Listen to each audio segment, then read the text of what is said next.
What's going on? 10 o'clock. Good morning from the Circus Sports at the Mint Kentucky Down studio. I am Robert Walsh. It took 46 years, but the USA men's hockey team is gold medalist once again. Jack Hughes nets the overtime winner with 141 into overtime at the U.S. beat Canada 2-1 to take gold. Here's Kenny Albert's call on NBC. States with numbers. Watch across it comes. Jack Hughes wins it. The golden goal for the United States. For the first time since the 1980 miracle, the United States takes the gold. As the Olympics ended yesterday, the final medal tally as Norway led the way with 41 medals, followed by the U.S. with 33, and the host nation, Italy, with 30. On Saturday, Nashville SC kicked off the MLS season with a dominant 4-1 win over the New England Revolution at Geodis Park. Sam Surridge scored twice in the first 16 minutes, and Nashville secured 3 points. For all your foundation repair and your waterproofing needs, you got to go to USSTN.com. Breaking news at once on your home for the Titans and the Vols. This is 104.5 The Zone.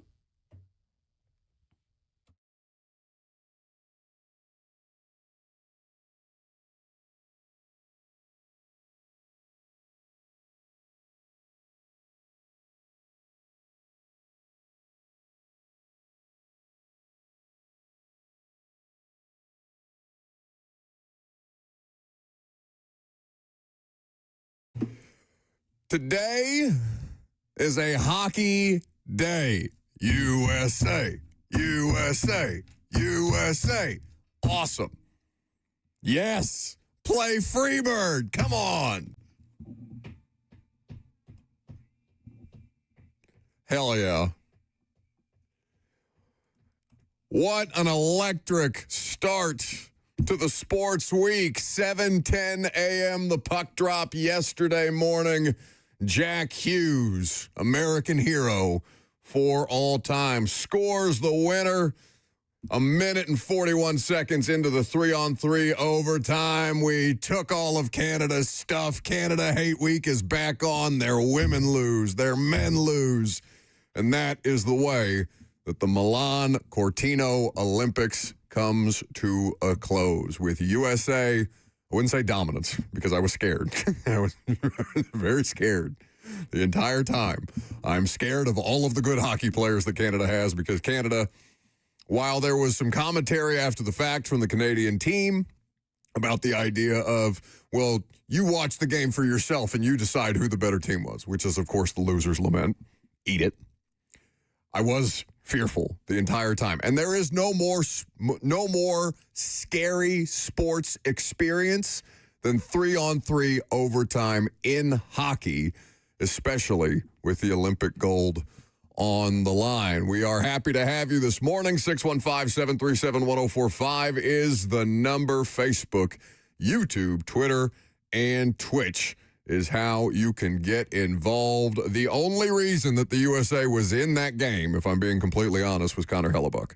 He was awesome in net the entire way through, all through the game into the overtime period. He kept the USA alive because Canada was just peppering him the entire time. And some of the saves he made were some of the most ridiculous ones you will see, especially given the stakes throughout the course of the morning. Now, were you drinking for the game? Because I'm not going to lie, I made a tequila soda at 7:30 in the morning for the first time since college, and I was imbibing for a good period. It was beautiful, by the way, to start it's kind of like college football tailgating, right? You get an early start, a little kegs and eggs type of situation. Maybe you made breakfast at home. Maybe you found a spot locally, I think, across the street from us here on Demumbrian. A lot of the bars were available. At least Live Oak, I know, was open for people to come and watch the game. I don't know if they were actually serving alcohol that early. I'm sure they were, especially after the USA won. Lucas, by the way, is already in Indianapolis for reasons that are beyond us. We're not really sure why he's already there, but we will be there this afternoon. Kirby, Robert, and me are leaving directly after the show. I did not watch a second of it. What? Yeah, I was busy. You mean you're busy? They didn't need me. They had it. Seemed like you had no interest in the game. I'm watching Chris Johnson. I'm watching D'Angelo Pons. I'm trying to get all my names up. Shut up. I didn't watch a single second of it, dude. You had no time ahead of your combine prep that I know, he's going to be exhausting all week long. I'm already irritated with him, and that's beyond having to live. It's been almost 10 years since I've had to live in a space with other people, okay? I bought my house 8 years ago. I've lived alone since then. The idea of the four of us in an Airbnb, I've never done the Airbnb thing, first and foremost. I don't think I like it in principle. The idea that I'm going to have to live with the three of you for a week in Indianapolis is already under my skin. I am more irritated with you than I am even somebody in my own family who, because of political reasons, was rooting for the Canadians, which I thought was, rather distasteful. I will not disclose which member of my family was doing that, though I can assure you that I properly shamed them. Well, hate it for you. I feel like people are in the chat are declaring that you need to hand over your American card. Yes. Which I'm... Well, I keep that right next to my man card. Is that your passport? Yeah, I don't Are we still doing man cards in 2026? No, you can come rip this American card from my cold, dead fingers. What isn't that what being an American truly is? Having the freedom to not watch this? Having what is this, North Korea? Oh, you got to watch the hockey or we're going to kick you out of here. No, I spent my Saturday or whenever the hell day that came Sunday. on. It was yesterday. I spent although it does feel like it was like 4 days ago for as early as that game was. I'm excited to turn that Airbnb into a fart dungeon. And just every room you walk in, you can just smell the remnants of me, my clothes scattered about the room. Thank God there's a separate floor because the three of you are going to be on one and I'm going to be on another. I thought we were having a sleepover. You said I could sleep with you. The three of you have one bathroom. I have the other bathroom. The three of you are on one floor. I have the other They floor. said the second floor was the dookie floor. That's where we all had to dookie at. No, if I find out that you have even ventured into my bathroom, I will have a series of Home Alone-style booby traps prepared, which, by the way, I'm already going to have to secure things in the fridge because I fear Robert and his sleepwalking abilities. Mostly because I'm afraid. You made that sound like I was an X-Man. Buddy, it's not a superpower, and God knows you're a mutant. His sleepwalking abilities. Somebody said your hoodie looks like a fart dungeon. I'm telling you, I have been a nervous basket. And this is also... they already took my American card. They'll probably take my man card. Somebody in the chat says the next ICE assignment will be deporting people that didn't tune into the USA hockey game. We'll get to Josh Pate's interview with Donald Trump later on, by the way. I have, this is the first trip that I've packed all by myself since I moved out of my parents' house. What? Well, generally, I would just throw things into a suitcase and be okay with it. And then when I got Cheyenne, she became my purveyor of packing. But I told her to step aside, that I could do this. I was a big boy. I packed all of my shirts, my pants, and I put all my stuff in my car this morning and realized I did not pack any underwear, so I had to pull the suitcase out, repack it. But we're all good to go. It's ironic, or it was adorable, rather, not ironic, that Robert called me last night. We didn't have prime time. Prime time will be done Monday, Tuesday, Wednesday, Thursday this week, by the way. So our normal schedule will be altered for the Combine on A to C Sports. So you can look forward to that. Live from the Combine in Indianapolis. It was adorable because Robert called me and I thought that he was calling me a little after 6 p.m. because he thought that we had to do prime time last night. And no, he was calling me because he was asking me whether he needed to pack a sports coat. I brought one. Or not. Oh, I'm excited. What if we have a meeting with somebody? This is supposed to be about the United States' greatest Olympic triumph in 46 years. Not your damn Combine. Spending the rest of the week at Combine, all right? I'm fighting people off on both sides. I got the Titans. No, thank you. I even put my Budweiser pullover on today. I didn't have a USA hockey jersey, but I got my Budweiser thing on, red, white, and blue. Are they still American? They didn't sell out? No, they've since purchased the rights to Shane Gillis, Peyton Manning, and Post Malone after the trans influencer situation with Bud Light. So I think we've gone full scale the opposite direction after their marketing took a little bit of a hit on the opportunity that they thought was going to go better for them than it actually did. Okay, well, certain segment of the since we've population. done our service. No, I'm not done. Well, we've not done done. our part for it, though. Stop trying to fight me on this. I got, Robert, Have you ever seen me cry? Have you ever seen me even get remotely emotional until you tried to gaslight me, which I thought you were faking crying on Friday? In a very, very sweet moment, by the way, kind of in light of the tragic passing of Wes Rucker, I thought Robert was at fake crying, which I accused him of in the break to try and gaslight me a little bit. I don't think I've ever seen you cry. I teared up during the closing ceremonies. The Olympics make me emotional. I don't feel as patriotic ever as I do watching the Olympics. Whether it's the summer or the winter games, I don't know. There's just something about the vast majority of the world and athletes who train all their lives for these specific moments and who may not get back to another Olympics. Some will, some won't.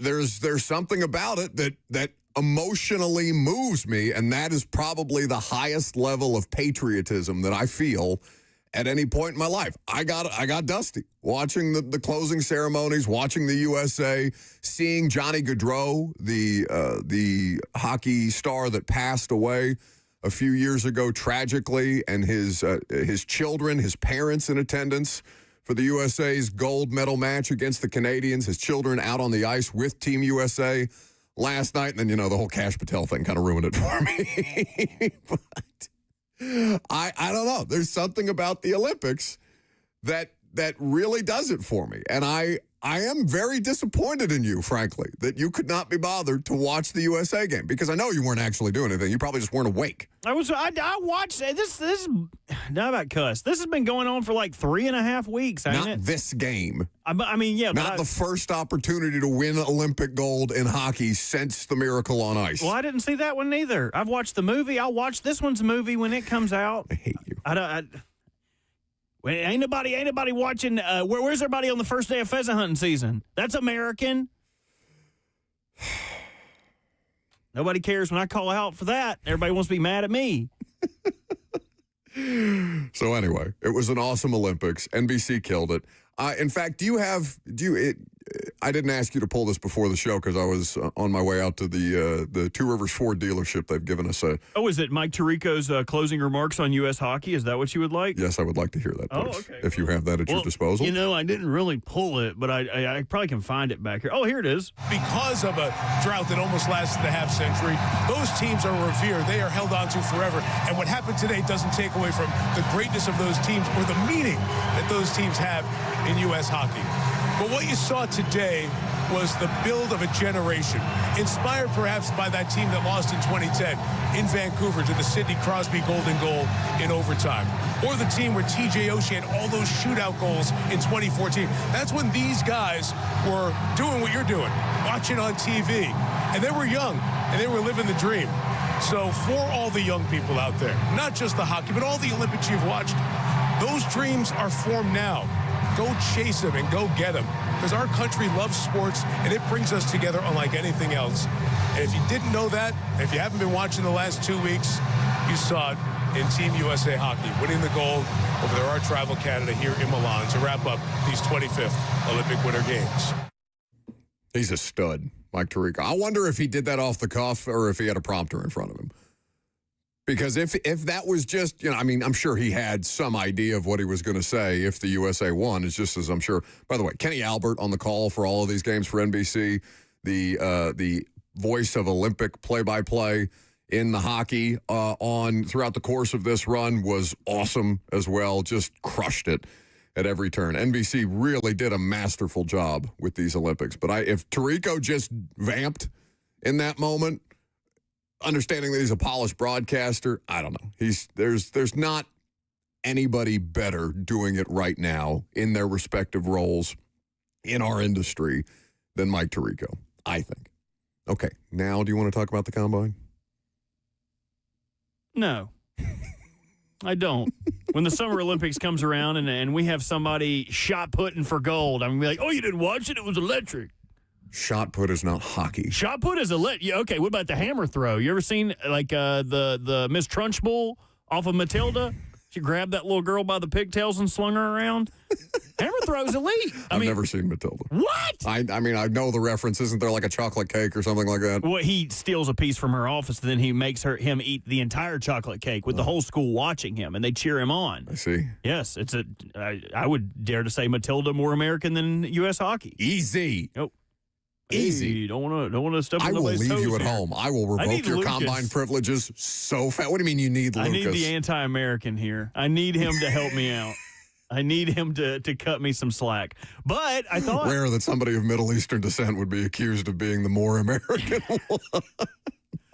we do have a incredible slate for the combine coming up. I didn't know if you wanted to tease the people now or if you'd like to tease them a little bit later. Yeah, I mean, so Robert, again, the only nice thing I'll say about Robert is that he works really hard when you find something that he actually cares about, which is, in fact, the combine. Lucas said something funny this weekend. He was like, dude, you've been so locked in. He was like, can you imagine if you were treated every day like it was the combine? He was like, you could be the president. I'm inclined to agree with him. And then Lucas's position on the entirety of last week was, well, we're going to work really hard next week, so let's just kind of mail it in the week before the combine, as if he's not going to do the exact same thing when we get to Indianapolis. He's just going to be eating. He's just going to be there. Like, Lucas is just going to be there. For some reason, he insists on calling into the show today. I'm sure it's just because Nashville SC won 4-1 and Tennessee beat Vanderbilt down the road at West End, which, by the way, there is a billboard that is up. Speaking of things that I'm having to fight off when I want to talk about the Olympics for 15 minutes this morning, there is a billboard that is put up. It's got a tri-star, a two-toned colored tri-star theme with a date of March the 12th, 2026. It is my understanding that is directly Titans uniform related, and that is expected to be a reveal date for the Tennessee Titans uniforms. And I would also take a stab at the idea that season ticket holders will probably have some additional information. I couldn't say when this week, but I would imagine within the week there would be something that would be distributed to season ticket members about a Titans uniform release. All right, you damn vultures. Now, I've talked about the thing, and we're going to get to the combine stuff. Shame on me for wanting to talk about America's greatest sports triumph in 46 years for 18 minutes to start the show. Shame on me, really. But anyway, so Robert has worked very, very diligently to make sure that we have excellent combine shows. So that will include, right now, the guests that we have set in stone are as follows, and we will bring this back up again at the end of the show. Robert Saleh, Titans head coach, will be on the show. Mike Borgonzi will be on the show. We will, of course, have Greg Cosell on multiple occasions. We will have Todd McShay on the show. We will have Mina Kimes. We will have Ben Solak of ESPN. We will have Matt Harmon of Reception Perception and Yahoo Sports. We will have a bunch of other people throughout the course of the week, but those are some of the principles that Robert has been working. Charles Davis will also be on the show of the NFL Network and of CBS, the NFL on CBS. So we have a jam-packed, loaded show throughout the course of this week, starting with tomorrow. We will be in Indy tomorrow through Friday. The show will continue to originate from Indianapolis for the remainder of the week. So well done by Robert for making sure that we got as many ducks in a row guest-wise for you as humanly possible before we get up there. And then, of course, the combine is a free-for-all. Robert doesn't know this, but we'll basically be able to grab whomever we want as we sit there doing the show between various media availabilities and things like that. I'm going to have to keep you from sexually assaulting Jesse Minter or Eric DaCosta, because I know that anything Titans-related is going to go out the window as soon as you get a whiff of the Ravens' powers that be and their combine availability. That is also for the people watching on Zone TV, the face that I expect him to make. I'm on camera today. Yeah, you can see. I'm so excited. I can't wait. Okay. I'm going to eat some of these shrimp. Well, I do have St. Elmo. I have St. Elmo's reservations. My only obligation for this trip was, 1, being there so Robert can go. 2, making sure that I had reservations at St. Elmo's or Harry and Izzy's every night that I'm there. 3, basically the bank account, because the Airbnb is on my card and everything else ahead of the combine is on my card. So you're welcome. Thank you. Uh-huh. And my only job is to be the remoraid. What are those little sharks? You know when sharks are swimming and I think they have. you just named a Pokemon that looks like one, a remora fish. Yes, a remora. I will be the remora that is clung to the side of your gills as you and I both feast on what is Combine Weekend. Lucas can be like a little. Lucas is only going because we're staying at an Airbnb and I'm going to make him cook. He's like a little puffer fish. No, Kirby's the puffer fish. Someone will touch the butt. The puffer fish with a cigarette in his mouth. So anyway, we will do Combine headlines coming up next.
Oh, there's so much news, I can't hardly stand it.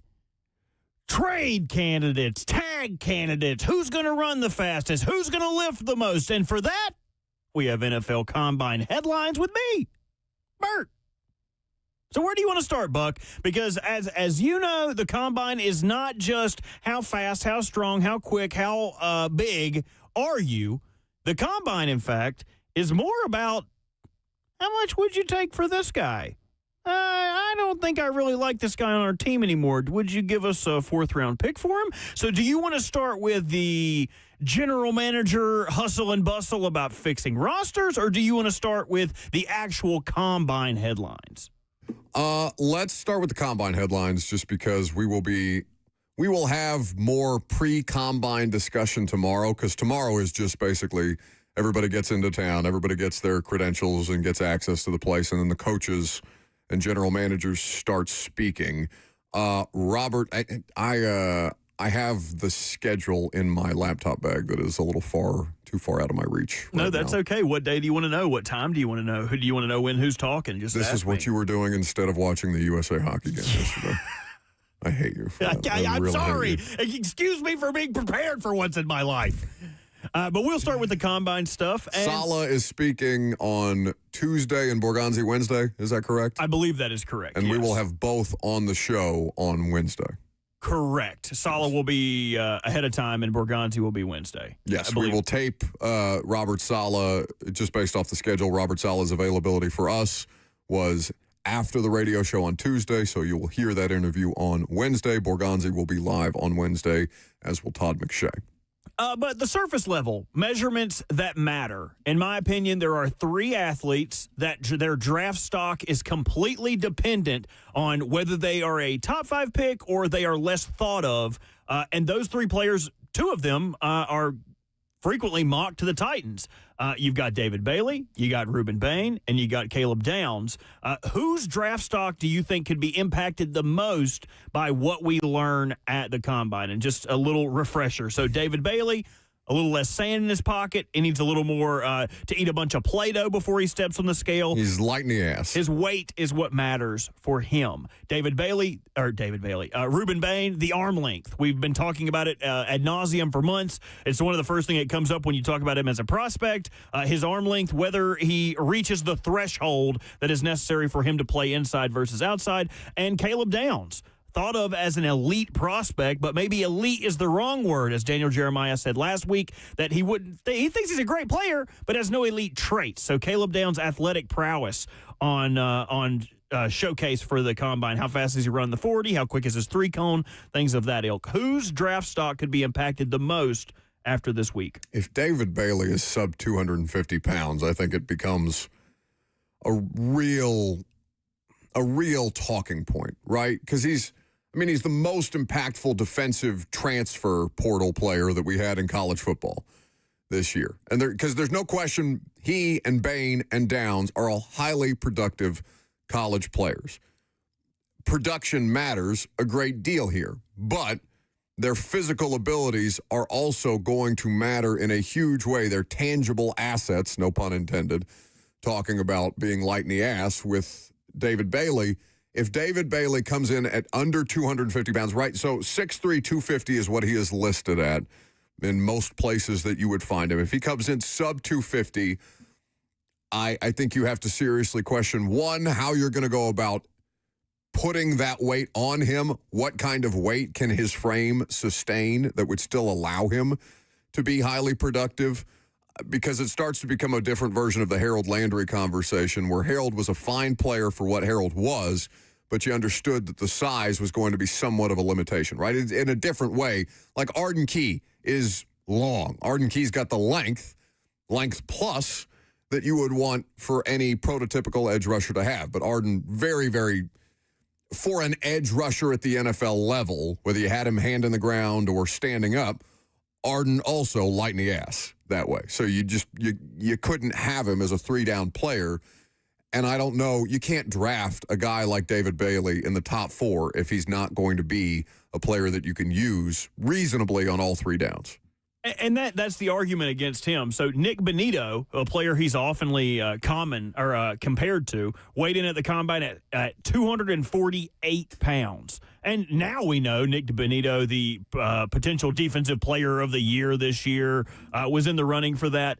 He was a second-round pick for those knocks exactly. Not to say David Bailey would ever fall that far, because this draft and that draft are not made the exact same. But David Bailey having more sand in his pants, I mean, we're going to use that so much this week. Being a little bit heavier is the difference of him going in the top 5 or later. And that see, the reason I would not say that would be the case for him is because his explosiveness. He could test so well in the 40 or the 3-cone that his weight would not matter. To me, it's Caleb Downs. Exactly for the reason that Daniel Jeremiah is being ragged for saying that he's not exactly the most elite safety prospect we've ever seen, because he doesn't have an elite athletic trait to pair with his elite football mind. So if he comes out there and runs a 4.5 and puts up good reps on the bench and his 3-cone looks good and his jumping looks good, I think that's what is going to end up setting Downs up for a team to go, you know what, maybe he's not the most athletic safety, maybe he's not Nick Emenwari, but he's going to be the perfect guy for us to play center fielder. So I think it's Downs. You think it's Bailey. I think we can both agree that Ruben Bain's arm length really doesn't matter as much in the long term. Is Bain not going to the combine? That's a no-coast, no 3. You're seeing a fake. Oh, it's fake. Yeah, it's fake. Okay. The chat was bringing it up, and I had not seen that. So, okay. So the chat has been got by a fake Pete Nakos, not Nokos, Twitter account, the On3 Sports reporter. Because if there was a red flag around Ruben Bain, it's the arm length, right? And if he did, like Tavondre Sweat wouldn't step on the scale at the Senior Bowl, which to me immediately screamed red flag. What, you're the only person in the history of the Senior Bowl to not get an official weight. Why don't you want to be weighed in, big fella? For obvious reasons, right? If Ruben Bain was not to attend the combine, it would immediately stoke suspicion about, okay, well, you're scared that your T-Rex arms are going to be even shorter than we already think they are. But again, that is not verifiably reported. Okay, so let's do going to the combine and not going to the combine with Fernando Mendoza announcing that he would not be throwing at the combine. He would wait for his pro day. Ty Simpson will be throwing at the combine. What's your reaction to that? One doesn't need to and the other one does, right? It's basically the argument for Ty Simpson. Ty Simpson doesn't have a lot to lose by throwing at the combine. And you could argue that Fernando Mendoza has nothing to lose either. He's almost assured to be the number 1 overall pick by the Las Vegas Raiders. And we are still kind of trying to figure out where we might slot in Ty Simpson. Is he going to go in the first round? Will a team Bo Nix him in this particular situation, which is he's a better fit for us than he might be for your average NFL team X in a vacuum. So we'll take him higher than your average NFL team might be willing to take Ty Simpson. Ty Simpson can only improve. I mean, theoretically, if he just craters, he could hurt his draft stock. But I don't think anybody really expects that to be the direction that it goes. I think at this point, he has to do everything within his power to improve his draft stock. Mendoza also said it's about his receivers. At the pro day, he wants to give those guys the best possible opportunity to thrive, so he wants to throw with them because he thinks that continuity, that chemistry that they've built up throughout the course of their time, whether it's Surratt or Omar Cooper, who will also be eligible in this draft, the Indiana wide receivers, he wants to give those guys the best possible position to succeed. So no shock on Mendoza. I mean, when's the last time a top quarterback prospect actually threw at the combine? I can't remember. There's probably definitely one, but I think that's cute. He's like, oh, yeah, I want to throw with my guys. You know you can do both, right? It's not like you have to pick one or the other. Oh, I'm throwing at the combine, so I can't throw to you guys at the pro day. Sorry. Like, I get it. You want to be a good teammate. You're like, okay, we get it, buddy. You're already the first overall pick. We get it. Before we move to the executive portion of the headlines, the 40 record every single year. People talk about, who's going to be the fastest guy? Who's going to break the 40 record? Hey, does somebody still get a car if they break it? Oh, I don't know. Did Xavier Worthy get a car? I'm not sure. That's a good point. I know you used to be able to get something. Because he's currently the record holder at 4.21. That is correct. Well, this year it is another cat named Brennan Thompson, who is he runs a 200-meter, runs a 100, just a track star speed. The fact that we're not hearing about it until this week and people are making a big stink about it, you have the odds, though, right? Well, I have the odds on anyone to break the 40-yard dash combine record, yes or no, not on specific players. Oh, so just pick one. Yeah, so it's yes plus 700, no minus 1,400. Do I get to bet with your money? I mean, you're already going to Indy on my money. I'd bet yes, then. If it's your money. If it's my money, I'd probably say no. $10 to win 80. I wouldn't hate you putting sprinkling a 10 spot or something like that. Only because we don't have a ton of time here, and I want to give Lucas the proper time and respect that his segment deserves. I cannot wait to Oscars music him. I'll play a little game with you pretty quickly. Trade rumors, every one of these players has had their name mentioned as someone who could potentially be traded from their team.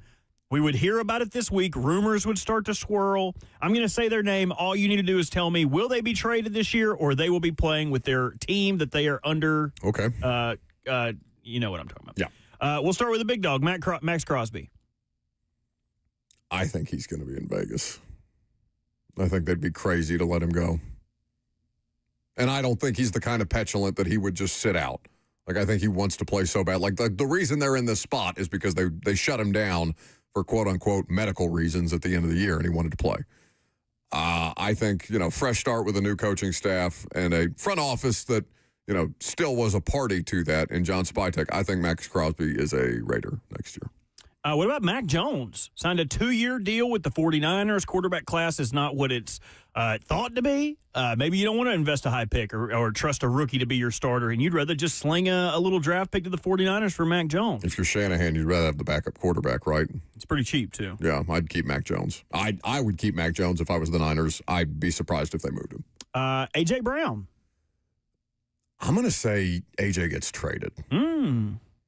He'd have to be a post. We talked about this last week. Post June 1st makes the most sense for all parties involved.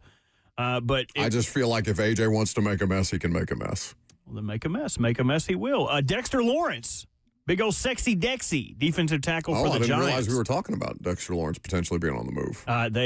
Older guy, higher price. Maybe John Harbaugh's like, nah, you're a little too fat for my liking. Is he much older than Jeff?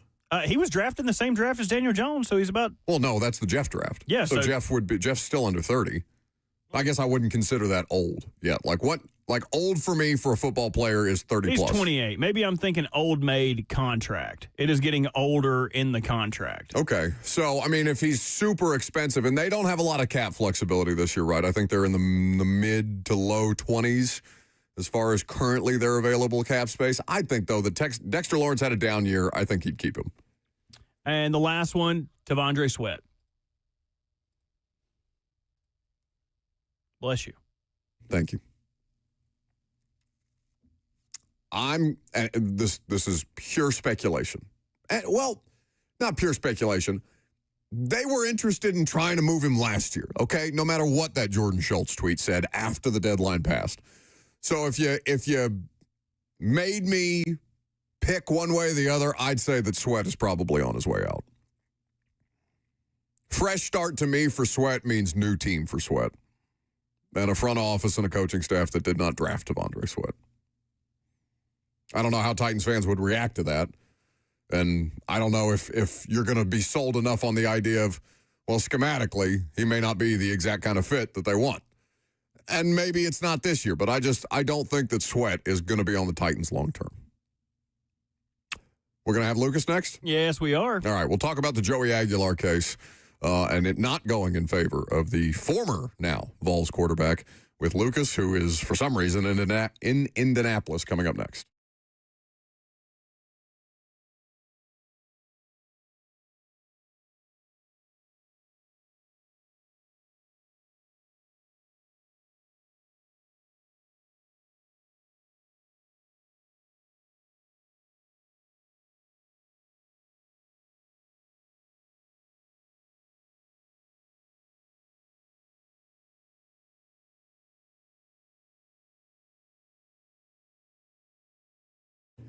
If you're noticing issues with ED or performance, then your relationships, your confidence, and maybe even your career have already been affected. Online folks promise convenience and discretion, but their treatments are generic, some even unsafe.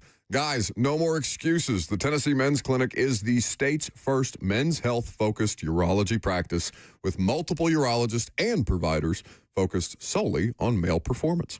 No unproven snake oil or peptides without solid research. Since 2014, they've pioneered men's health in Tennessee and have been testing and growing to make sure you get the best care and the safest, most effective treatments. Call 615-208-9090 right now. That's 615-208-9090 or book online in under 30 seconds at TennesseeMen'sClinic.com.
Welcome back to the show, fueled by Hattie B's Hot Chicken, the best hot chicken in the world.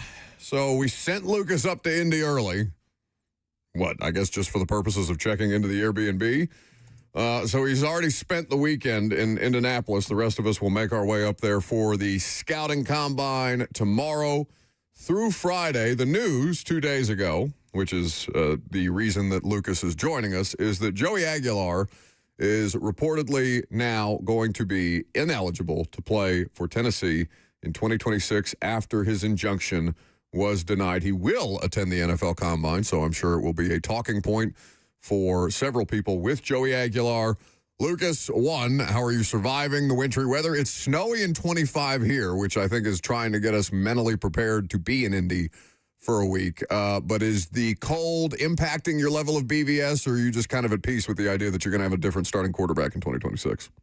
I came to peace with it on Friday. It was a shocking and terrible surprise to rip open the curtains of the hotel room and see snow and ice everywhere in this Midwest flat wasteland that is not just Indianapolis, but the entire state of Indiana, as you know. But yes, made peace with it on Friday, dealt with it. We move on. George McIntyre and Faison Brandon will battle it out. Okay, but how does that impact the outlook? Because there's no question that Joey Aguilar would have been the best quarterback option for Tennessee in 2026. Now you venture into the unknown. How does that impact the way that you view this upcoming season, expectation-wise? I think Tennessee fans are pretty split on this, honestly. There's been so many Tennessee fans that react to this by saying it's a blessing in disguise, that it's better for Josh Heupel to move forward here with one of the quarterbacks that he brought in here, that he's developing to be the future of the program.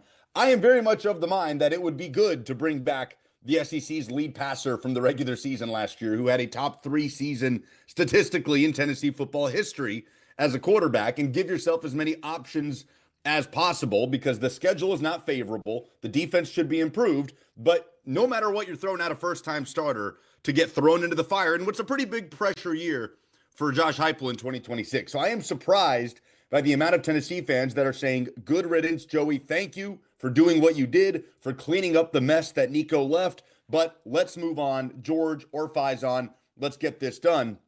We'll see what happens. I struggle with the logic of how some players around the country can get that extra year because of the time they played in JUCO, how some will get 1 extra year, but not 2. I get it's a slippery slope, and I get that college football, college sports as a whole is just a patchwork of inconsistency and antitrust lawsuits and all of these things. But I do feel for Joey Aguilar, who misses out on a big chunk of cash and a chance to build on what he did last year at Tennessee. Josh Heupel hasn't had a quarterback return as a starter since Hendon Hooker did in that 21 and then 22 season. So we're going on a 5th straight year here of not really getting to see what a year 2 leap could look like for a quarterback in this system. But what's done is done, and they move on. George McIntyre, start drinking those protein shakes. Speaking of eating, what were you eating before you came on here? Oh, I have leftover Texas Roadhouse. Oh, my God. Yeah, there's a Texas Roadhouse right next to the hotel, and I got so excited about it. And Megan, my fiance, for those who don't know, number one, I'm here because I have a much higher level of dedication than the rest of this show, and I, God forbid, I wanted to come up and do some advanced scouting. Yeah, somebody has turned the you're lights dedicated to the cause at every turn.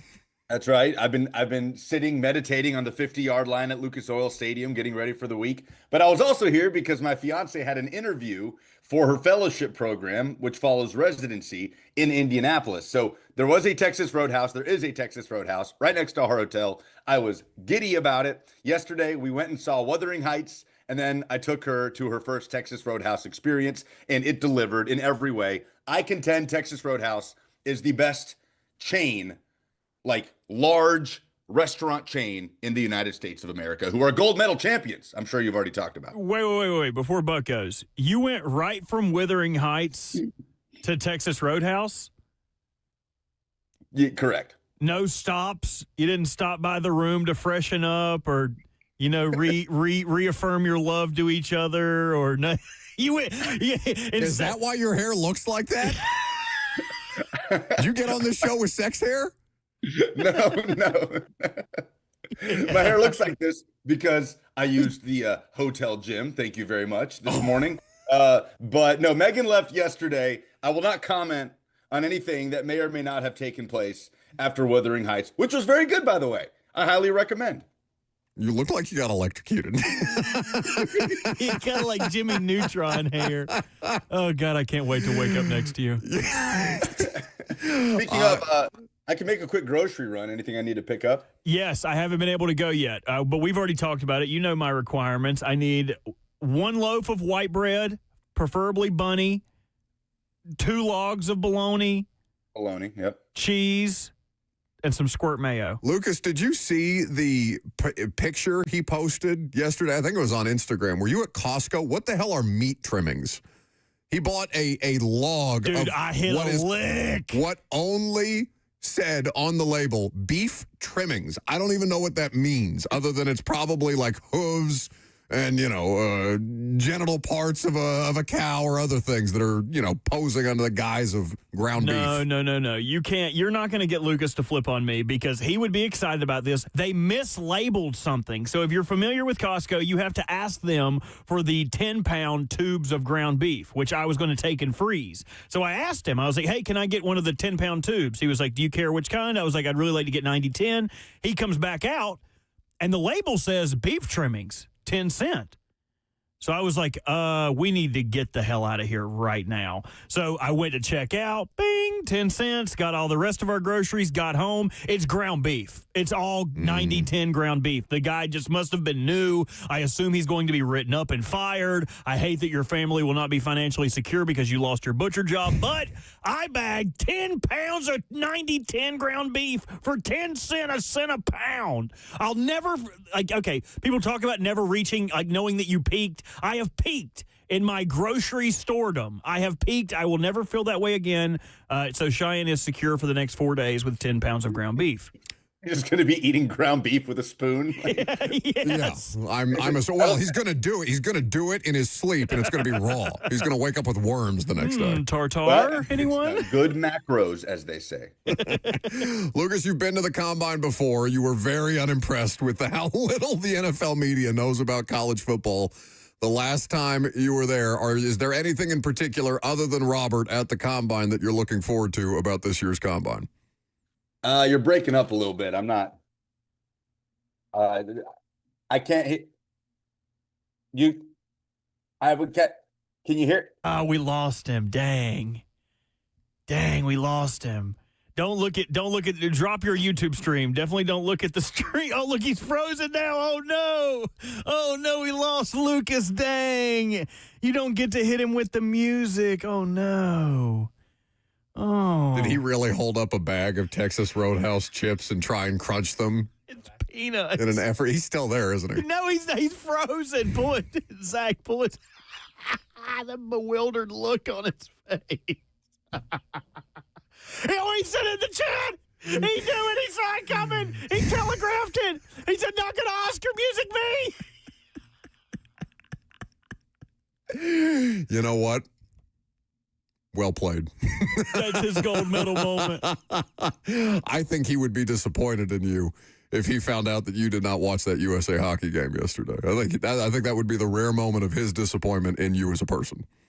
No, I think he'd be fine. He has seen me do far more disgusting things with my American civilianship, whatever it's called. I almost citizenship. I almost cussed when I saw him in the chat. I'm not going to Oscar music me. All right. There's an NFL executive poll that's worth talking about. We'll get to it coming up next.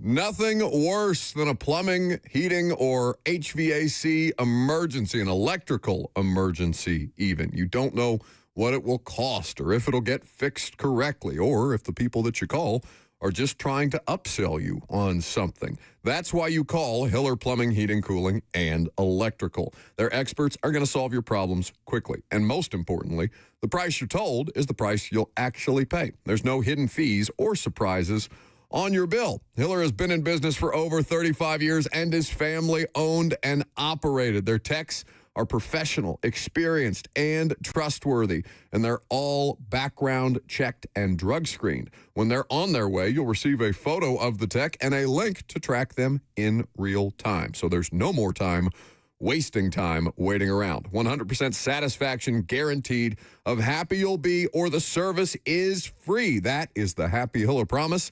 So book online today with ease at happyhiller.com.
11:01. What the hell's going on from the Circa Sports at the Men Kentucky Down studio? I am Robert Walsh. It took 46 years, but the USA men's hockey team are gold medalist once again. Jack Hughes nets the overtime winner a minute and 41 seconds into overtime as USA beats Canada 2-1 to take the gold. Here's Kenny Albert's call on NBC. With numbers. Watch across it comes. Jack Hughes wins it. The golden goal for the United States. For the first time since the 1980 miracle, the United States takes the gold. The final medal tally as the Olympics ended yesterday, with Norway leading the way with 41 medals, followed by the U.S. with 33, and the host nation, Italy, with 30. On Saturday, Nashville SC kicked off the MLS season with a dominant 4-1 win over the New England Revolution at Geodis Park. Sam Surridge scored twice in the first 16 minutes, and Nashville secured 3 points. For all your foundation repair and your waterproofing needs, you got to go to USSTN.com. Breaking news at once on your home for the Titans and the Vols. This is 104.5 The Zone.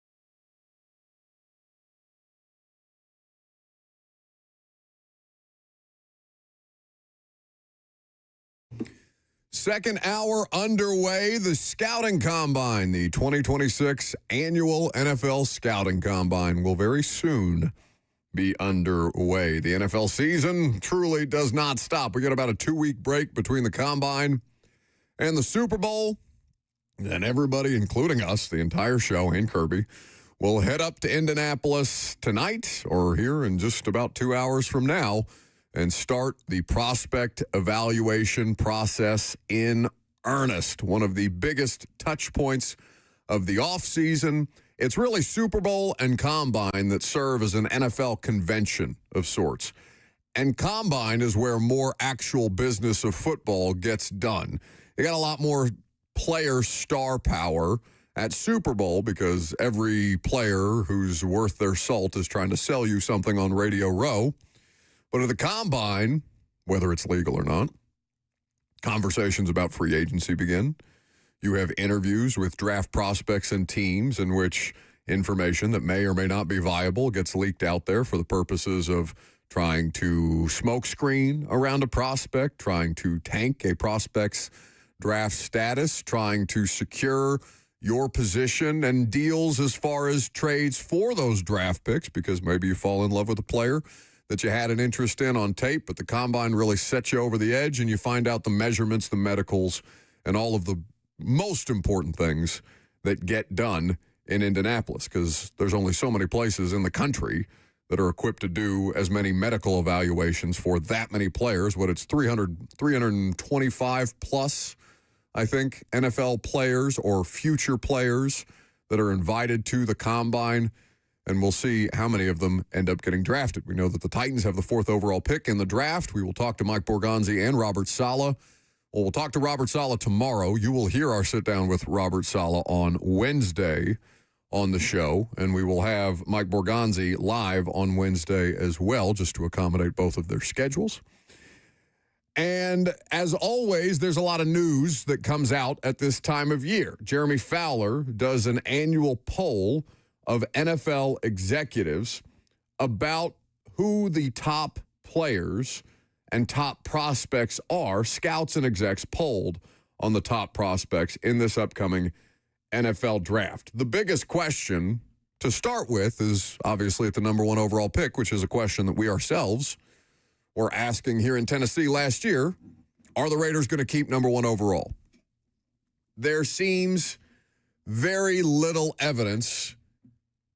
Everybody but the Raiders has acknowledged that the Raiders are taking Fernando Mendoza, right? It's kind of like the Titans. Mike Borgonzi, when he sat down with us at the Combine last year, he's non-committal on the idea of moving on, of moving one way or the other, even though we later learned that the Combine was when they definitively decided, all right, no trade is going to be worth, or at least the trade offers that we're getting is going to be worth what we think Cam Ward might be as a franchise quarterback, what we think Cam Ward will be as a franchise quarterback. Having the courage of their conviction, they take Cam Ward number 1 overall a few months later, and they pass on the package of draft picks that the New York Giants were prepared to offer them. So while the Raiders remain non-committal, we all fully expect Fernando Mendoza, the top quarterback in the draft, to go to the team who's picking at the top of the draft, who has a dire quarterback need. Are they going to cut Geno? Ooh, that's a good question. Because they don't need to cut Geno. And with Tom Brady's comments on how rookie quarterbacks coming out of college aren't prepared, like his messaging almost sounds like they want a veteran to start. And that'll probably be a question for closer to the season starting if Fernando Mendoza starts week 1. But that looking at Geno Smith's contract right now, and I'll give you a better answer. So, that's the thing that Tennessee did not have last year. I mean, theoretically, you could have ran Levis out there, but what good would that really do you? And Levis is going to be one of the players who I expect to hear his name. In fact, you're not preying on anybody's downfall because obviously you want everybody to earn as much money as humanly possible. You want everybody to succeed in their careers as much as humanly possible. But if you're a Titans fan, you don't really want this quarterback draft class outside of Mendoza to prove that they might be worthy of a first-round draft pick or that there might be somebody that you can get later in the draft that will be viable as a future backup quarterback option, because as a Titans fan, you want Will Levis's stock to be as high as humanly possible.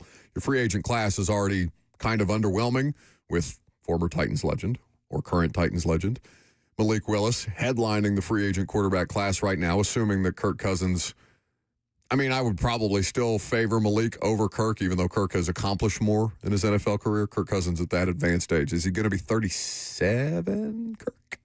38? He's not 40. He's not close. He's not that close to 40, I don't think. Someone's going to be 36. Geno Smith, back to his contract. Okay. They only make about $8 million for cutting him, and they're not really hurting for money. His total cap hit is $26.5. They'll keep him. Yeah, at that price, you might as well keep him, if only to help prepare Fernando Mendoza to prepare for the weeks to come. We talk about backups role ad nauseum on the show in the offseason, but that would kind of be his gig after that, would be to start helping shepherd these young guys along to the finish line. Also, there is now a Pucus Lanzica in the chat who is saying that he wants more Texas Roadhouse. So, oh my God, his profile picture is that Jimmy Neutron head of his. That's the worst his hairline's ever looked. It was. Don't be talking about my dude like that. Stop making me laugh. So, beyond that, is Mendoza. So, Mendoza will go number 1 overall. And it's kind of a similar version of the conversation we had last year. Cam Ward's going to go number 1 overall.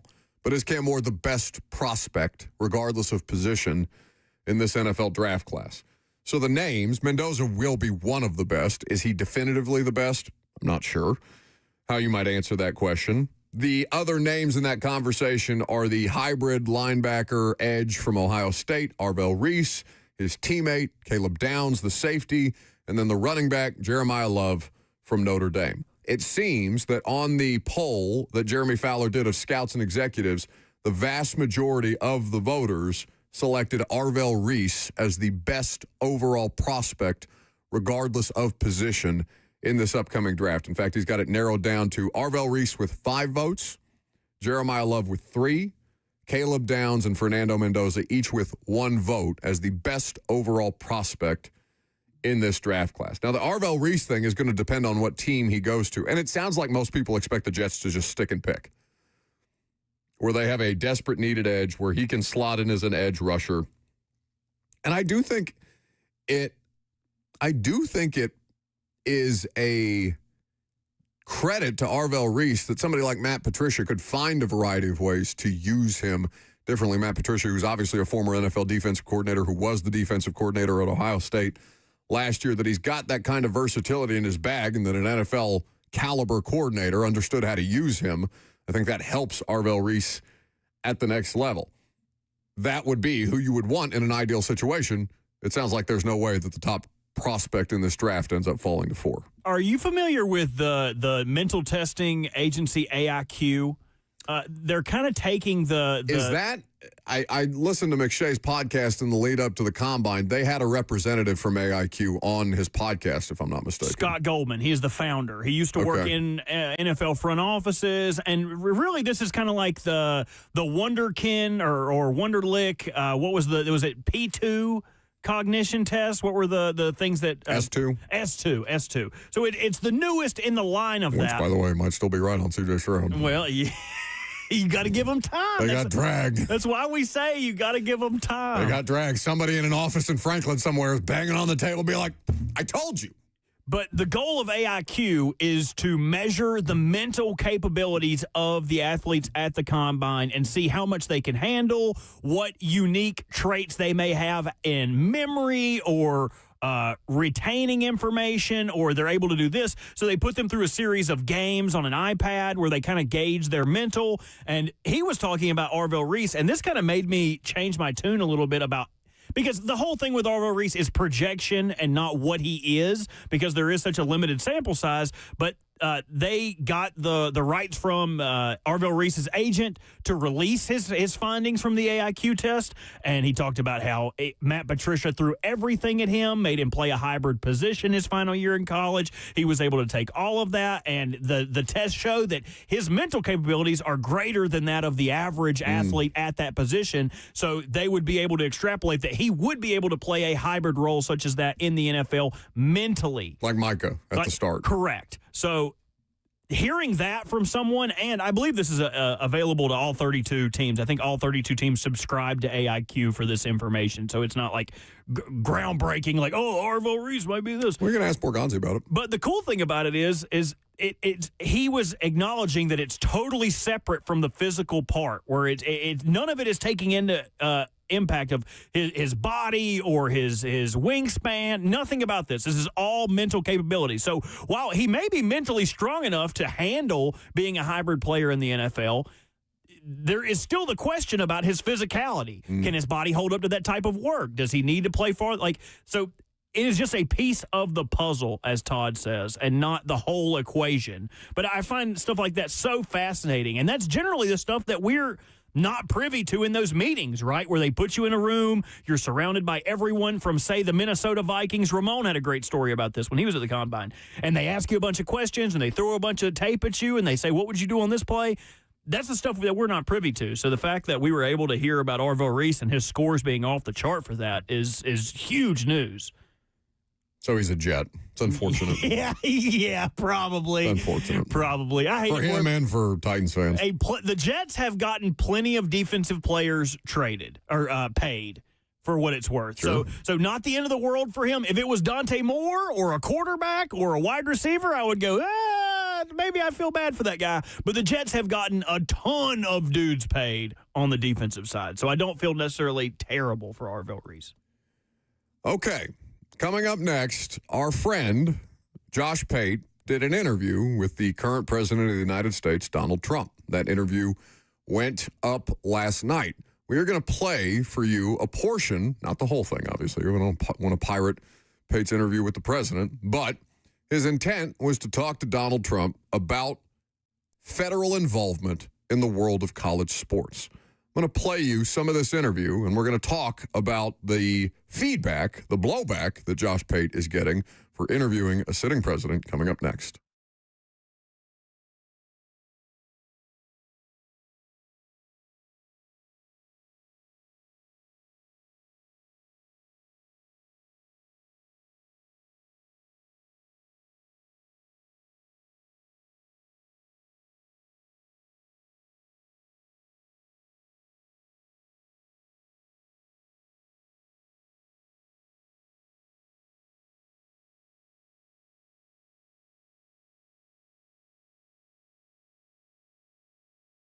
It's truck month at Two Rivers Ford, and that means zero money down, 0% financing, and zero payments for 90 days. But only at Two Rivers Ford do you get zero surprises and zero pressure.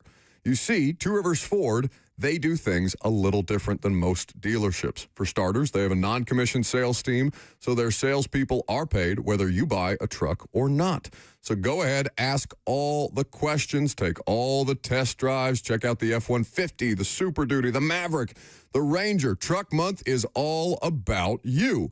And at Two Rivers Ford, you'll find the real price online every time. They don't add a bunch of accessories or add-ons that you don't know about until you get to the dealership. They pride themselves on honesty and transparency like they have for over 4 decades. And by the way, Two Rivers Ford has one of the best inventories of Ford trucks in the Southeast. I was just there this morning to pick up our beautiful Ford Bronco that we are taking to Indianapolis for the scouting combine, and all the cool Ford trucks were there on display for you to come and check out for yourself. There's Ford Truck Month, and then there's Two Rivers Ford Truck Month. So get to the South's most trusted Ford dealer for the best prices of the year on the best-selling truck in America. Two Rivers Ford, the South's most trusted Ford dealer.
Welcome back to the show. Fueled by Hattie B's Hot Chicken. The best hot chicken in the world. Now, our friend, Josh Pate's college football show, is in a little bit of, is it controversy or is he just getting heat? Is it controversial anytime you as a sports figure talk to a politician on your platform? Because he is getting a lot of feedback on both sides of the aisle, Republican, Democrat, extremists on both sides, about accepting an offer from the White House. He did not try to book President Donald Trump, who made an appearance on his podcast, well, last week, and then they aired the interview on Sunday. It was a very short interview, by the way, for all the fuss that's being made out of it. And understandably, Trump is somebody who just about everybody in America has a strong opinion about, regardless of your political affiliation. And the purpose of this interview was to talk to the most powerful person in the country about the state of collegiate athletics, and not about the Epstein files, and not about the tariffs, and not about a potential war with Iran, or any of these other things that would otherwise come up in a conversation with Donald Trump or about Donald Trump. But again, about the current state of collegiate athletics. And Pate simply put out a tweet saying that he was going to interview the president on his show. And Pate I listened to the interview this morning. I listened to the full podcast this morning because obviously we're going to talk about it. And I talked to Pate about this, Saturday, because Fox, the national show that I do with Fitzy for Fox Sports, it was going to be a topic. And they asked me if I was comfortable talking about it. And I said, well, let me just talk to Pate first before we wade into these waters. So I've already talked to Pate about what feedback I might have on this particular situation. But that was before the podcast aired. Now I've heard the podcast. So he puts out the tweet, and the defense before anybody hears the interview, because he feels that it needed defending, was anytime you get the opportunity to interview a sitting president, you 100% take the opportunity to interview that sitting president. And I saw the tweet, saw the defense of it, said, okay, well, we'll listen to the podcast interview and we'll see how much progress actually gets made. So how long is the actual interview, the full interview with Trump? As a part of the podcast, the podcast itself was like an hour and 20 minutes. Like 12-ish minutes. Okay, so 12 minutes of an hour and 20-minute podcast about college football. And Pate has long been, champion of we don't do anything or they don't do anything on their podcast that isn't college football directly related.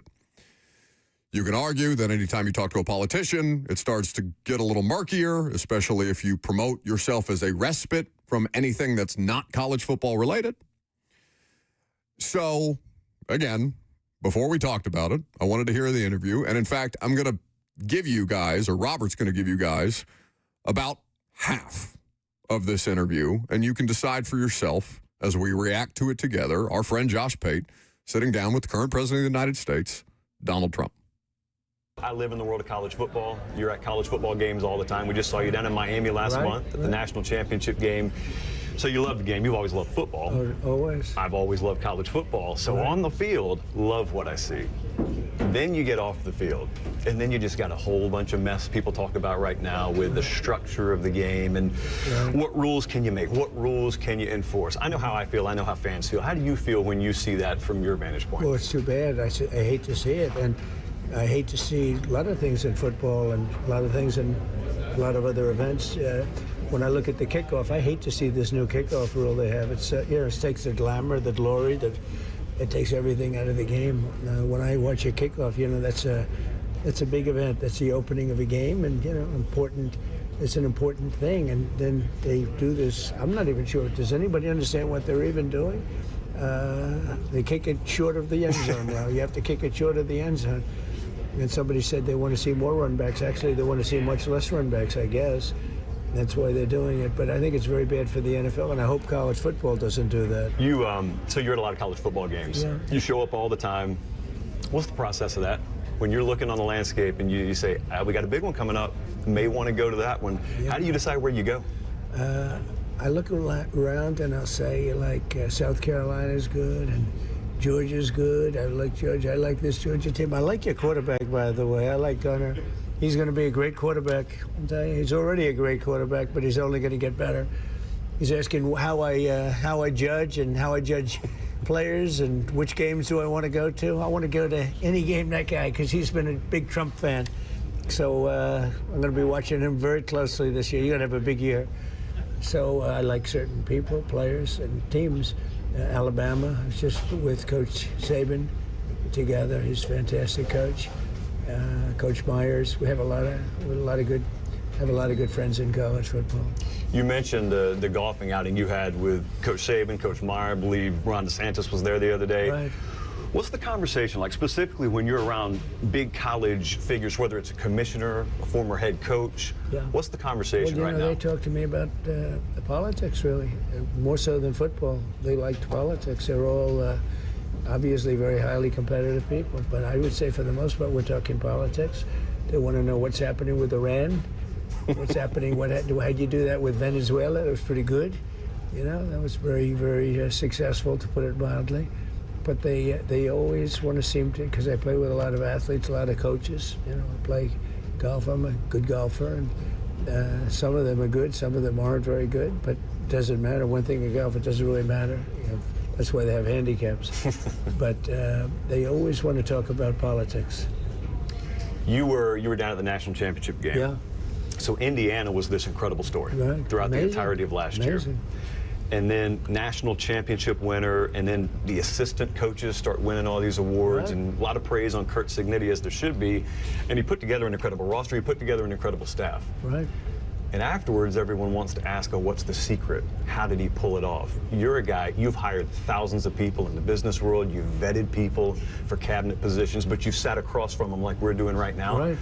What do you look for in someone to know, that's the characteristic I want, that's a guy or that's a girl I want on my team? Well, I have it a little bit now in my staff. I have a great staff. I have, really good people working for me. I would say first term, I had never done it before. I won. I came out of business. I was to Washington 17 times in my entire life. I never stayed over. And I had some very good people, but I had some people that I wouldn't have chosen had I had a little more experience. Once I got all that experience, now we have an unbelievable cabinet. And, experience really helps. You see people under fire when you go in there and you don't have that feel, not good. But there's a great deal of experience. I think there's also an instinct. I've had a good instinct for people. I think I've had a good instinct for athletes. But Herschel's a special guy. I think Herschel did really well. He tried really hard with his Senate run, and I think he did really well. I think he got some unfair treatment, frankly. But I would say Herschel maybe was the greatest player ever in college football. You could make a case he was the greatest running back in college football. He was legendary here, and he actually had a lot of people don't realize what a good career he had in the NFL. He had a very good career in the NFL, too. You mentioned experience. I mean, not many people get to be the president of the United States. Yeah. Not many people even further down the line get to do it twice. And so you kind of got to experience and then reassess. A lot of experience. And then go there a second time.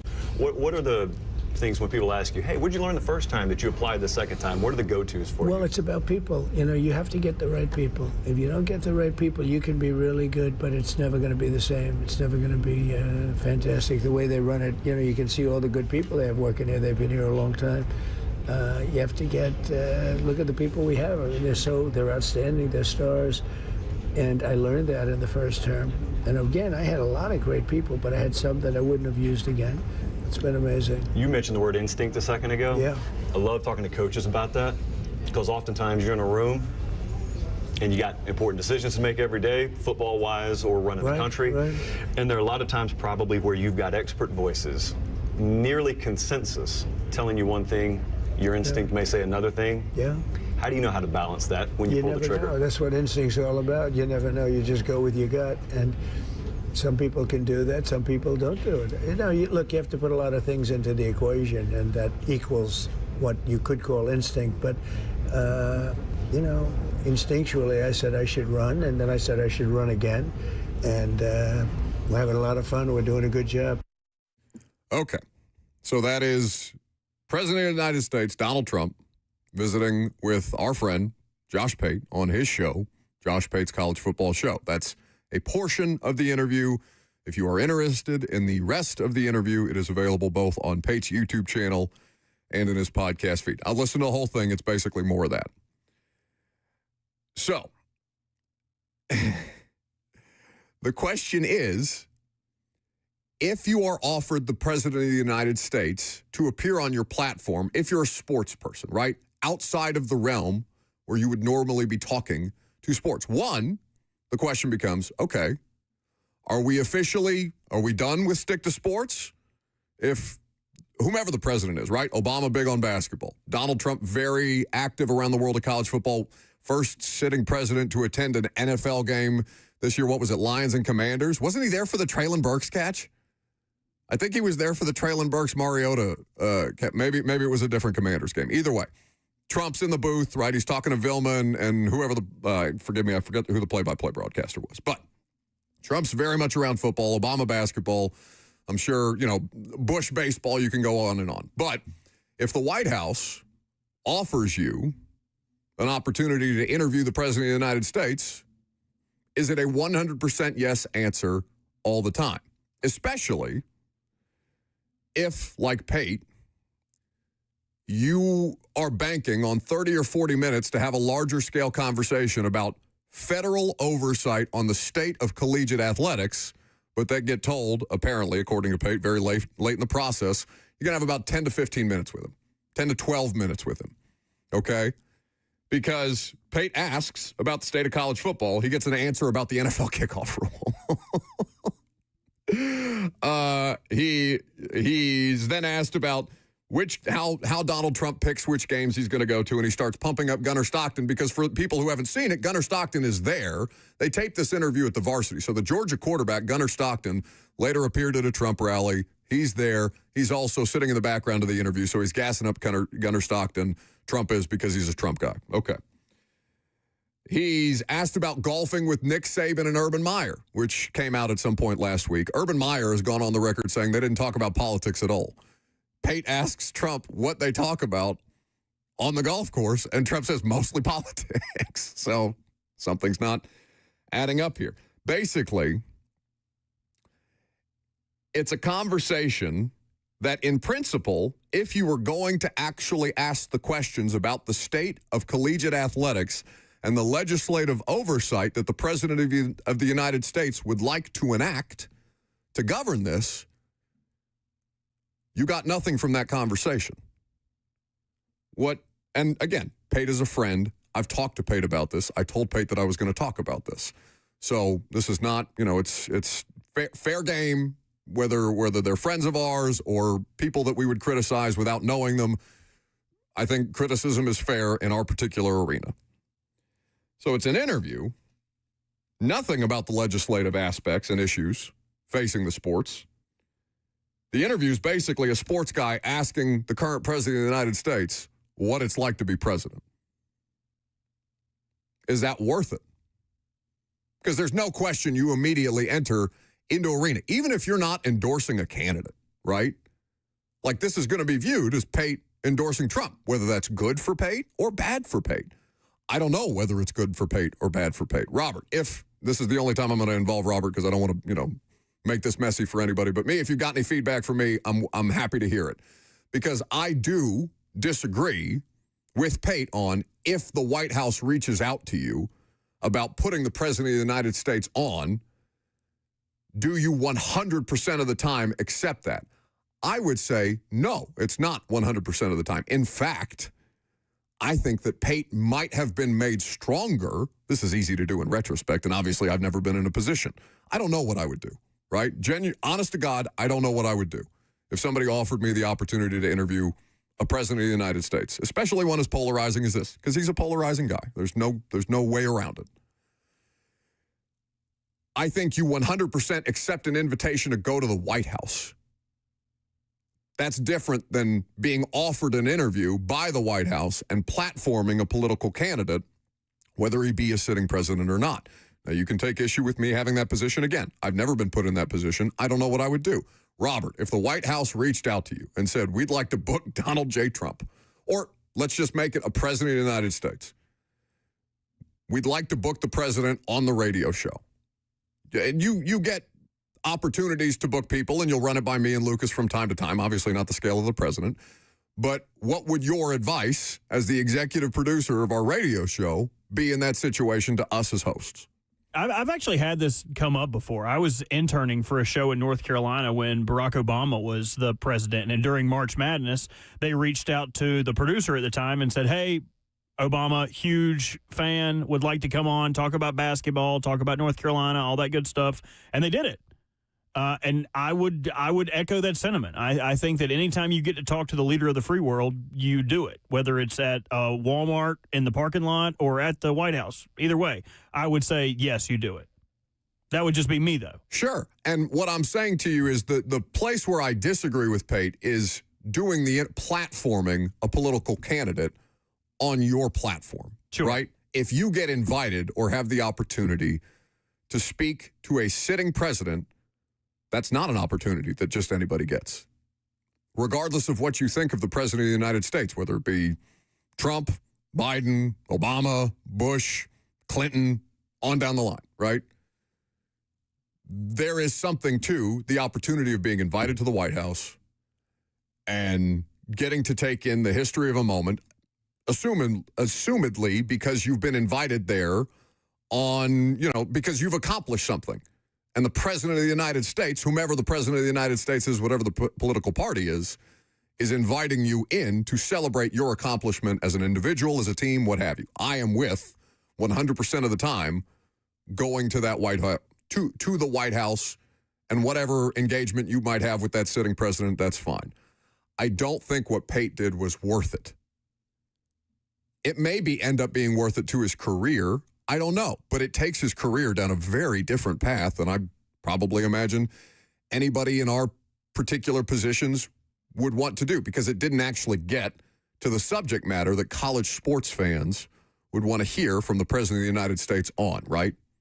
Other than to say, yeah, we had the president on our podcast for 10 minutes, and I asked him what it was like to be president.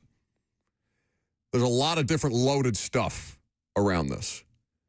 And so, Pate is a very intelligent individual, very calculated individual. He obviously felt that the risk was not greater than the reward of interviewing the president of the United States on his podcast about college football, but not really.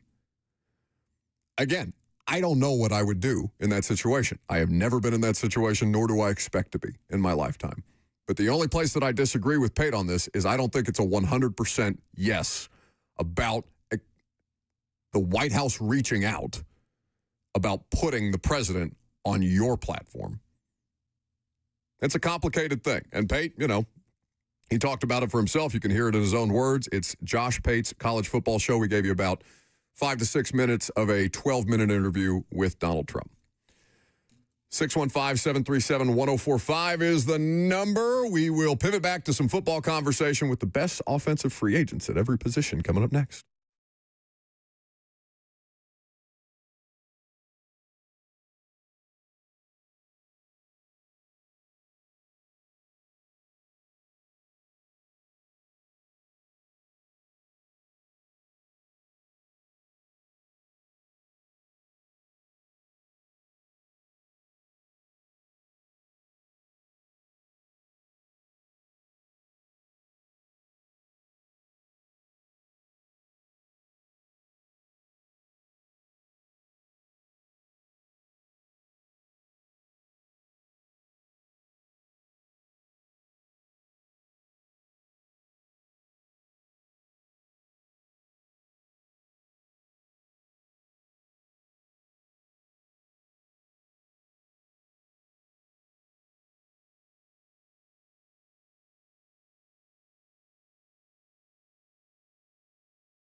Welcome back to the show. Fueled by Hattie B's Hot Chicken, the best hot chicken in the world. We're happy to have you. Appreciate you guys letting me have that thought experiment. I know, sometimes those conversations can get a little hairy. Sometimes people don't want to listen to them no matter what your opinion on them is. But given that Pate's somebody that we have on the local show very often, I felt it was worth kind of working our way through that. So I appreciate you guys' patience for letting us kind of work through that ourselves. By the way, we're going to the Combine. The 2026 NFL Combine gets underway tomorrow in earnest. Before each team makes their picks, they'll evaluate over 300 prospects up in Indy this week. You can tune in with us live from Indy. Thanks to Wholesale Supply, we're going to have Robert Saleh. We're going to have Mike Borgonzi. We're going to have Mina Kimes, Greg Cosell, Charles Davis, so many other friends and smart football people talking about the upcoming draft class. So for more information on our coverage from Indy, visit 1045thezone.com. All right, so another thing, and we touched on this briefly about what it is to be up in Indy and where the conversations really get underway in earnest about the free agency and trade potential, like Matt Stafford. The conversations about Matt Stafford potentially ending up at the New York Giants last year started in earnest at the Combine. Rand Carthon's first year as the Titans GM. Derrick Henry trade rumors were swirling. Before that, we had Aaron Rodgers buying property in Franklin. Would he be on the move when he was still the quarterback of the Green Bay Packers? So you'll get a lot of this scuttlebutt. Hell, I think my first Combine was Vrabel's first year. No. Yeah, that would have been my first NFL Combine. And they were in business. They were one of the three teams, one of the three finalists to land Antonio Brown.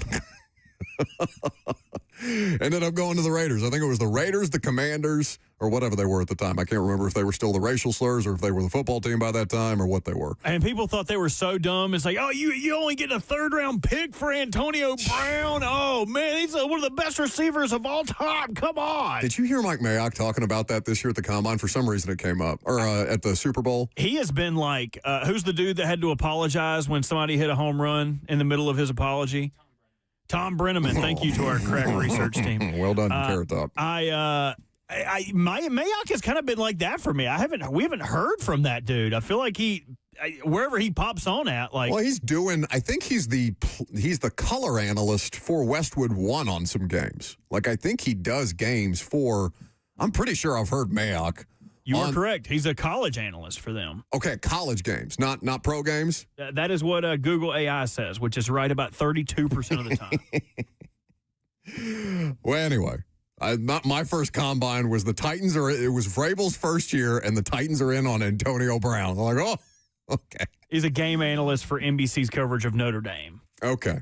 As well. So the Combine is where a lot of this kind of stuff starts. Now, he ended up going to the Raiders, Antonio Brown did, but the Titans were in it at that time. And one of the things, as far as the legal tampering period goes, the Combine does not encompass the legal tampering period, right? So technically, any tampering, any conversation about free agents with agents or with front office people or third-party intermediaries is technically illegal. But yet we know it happens anyway, right? Now, Bill Barnwell put together a list of the best players available on offense this year in free agency. And he's got them in tiers. Franchise players, Pro Bowl caliber starters, capable starters, and the fourth tier is borderline starters / high-end backups. Oh, I'm sorry, 6 tiers. Backups likely to net guaranteed money, backups likely to earn a roster spot. So you've got a variety of different tiers here, 6 different tiers to categorize NFL free agents.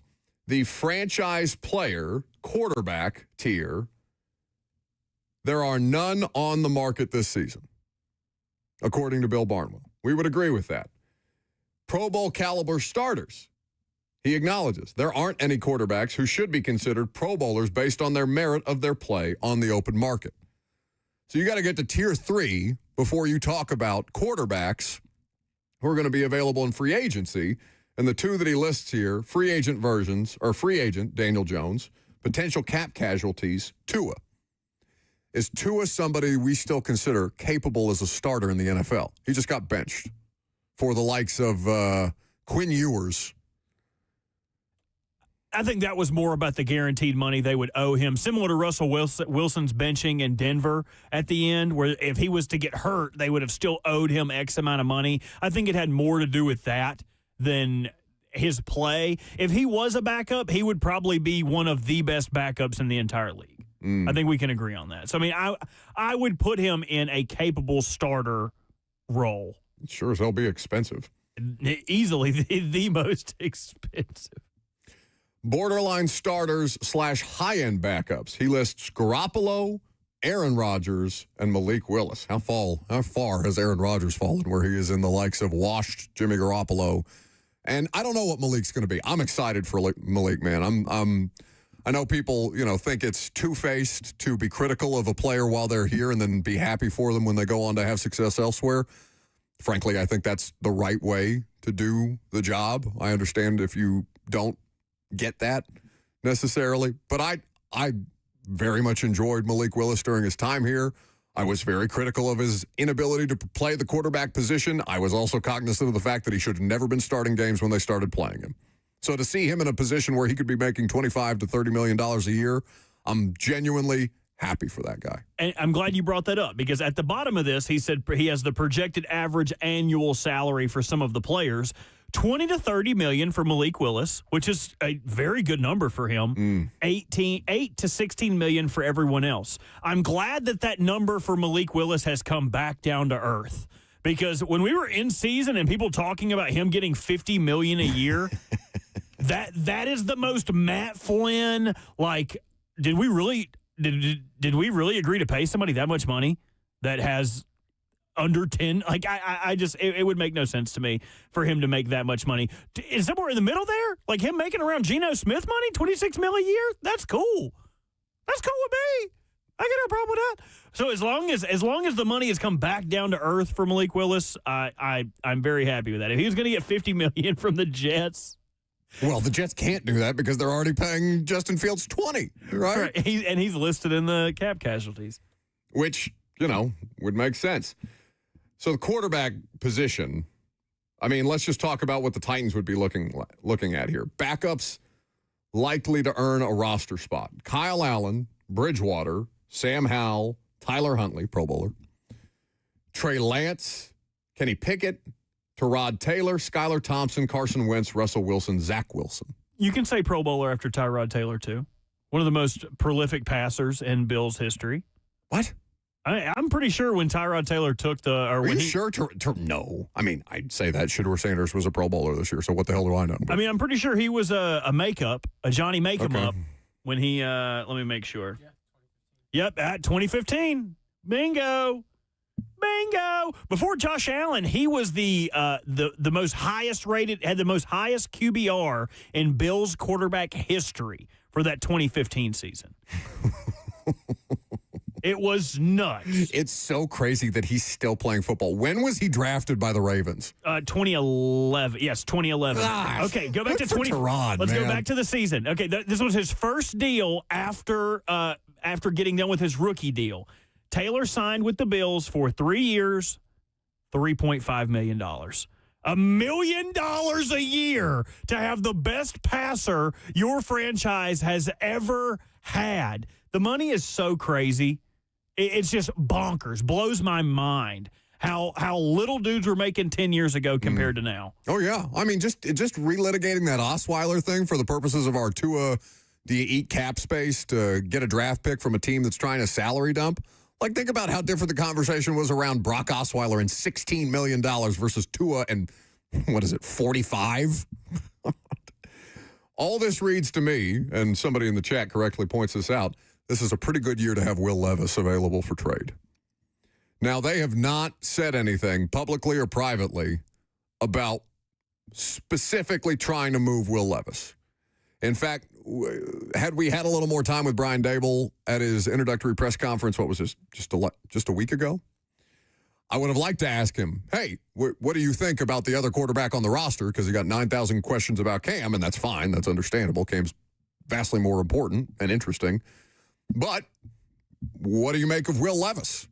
And do you view him as a viable backup here? And what are the traits of Will that you think can be coached up into actual skill at the position, because the Titans should be trying to sell Will. This would be a great time to sell Will Levis off, because I don't know that his value is going to be higher than a year where your draft is down at the quarterback position and your free agency looks like Malik Willis at the top tier. With all due respect to Malik, like I'm not down on Malik. I think he's going to go somewhere, get an opportunity. We'll see what he does with it. But there's no question that if you'd have told me Malik Willis would have been making $25 to $30 million AAV even 2 years ago, I would have called you a liar.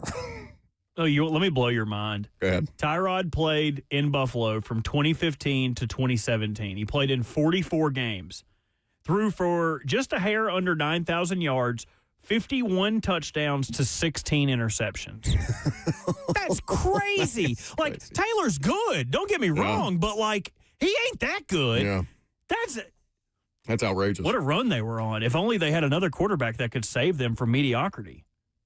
We got a little pre-combine breaking NFL news. Not Titans, but NFL. Are you teasing it, or are we doing it right here? Next.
What's going on? 12:03. Good afternoon. Live from the Circus Sports at the Mid-Kentucky Downs studio. I am Robert Walsh. It took 46 long years, but the USA men's hockey team are gold medalists once again. Jack Hughes nets the overtime winner a minute and 41 seconds into overtime as U.S. beats Canada 2-1 to take the gold. Here's Kenny Albert's call on NBC. States with numbers.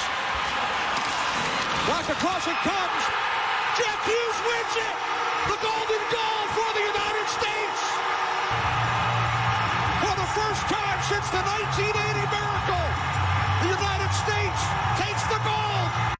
The final medal tally as the Olympics ended yesterday. Norway led the way with 41 medals, followed by the U.S. with 33, and the host nation of Italy finishing with 30. On Saturday, Nashville SC kicked off the MLS season with a dominant 4-1 win over the New England Revolution at Geodis Park. Sam Surridge scoring twice in the first 16 minutes, and Nashville securing their 3 points for the victory. For all your foundation repair and your waterproofing needs, you got to go to USSTN.com. Breaking news at once on your home for the Titans and the Vols. This is 104.5 The Zone.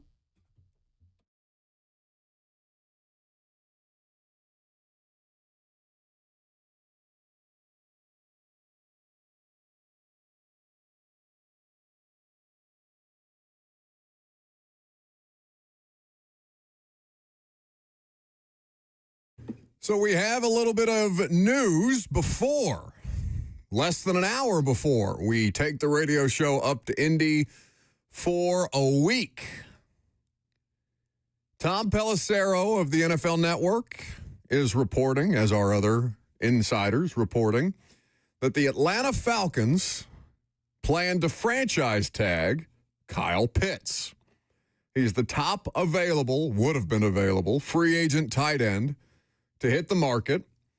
He is, as we were just talking about, the tiers for offensive free agents that Bill Barnwell did on ESPN.com.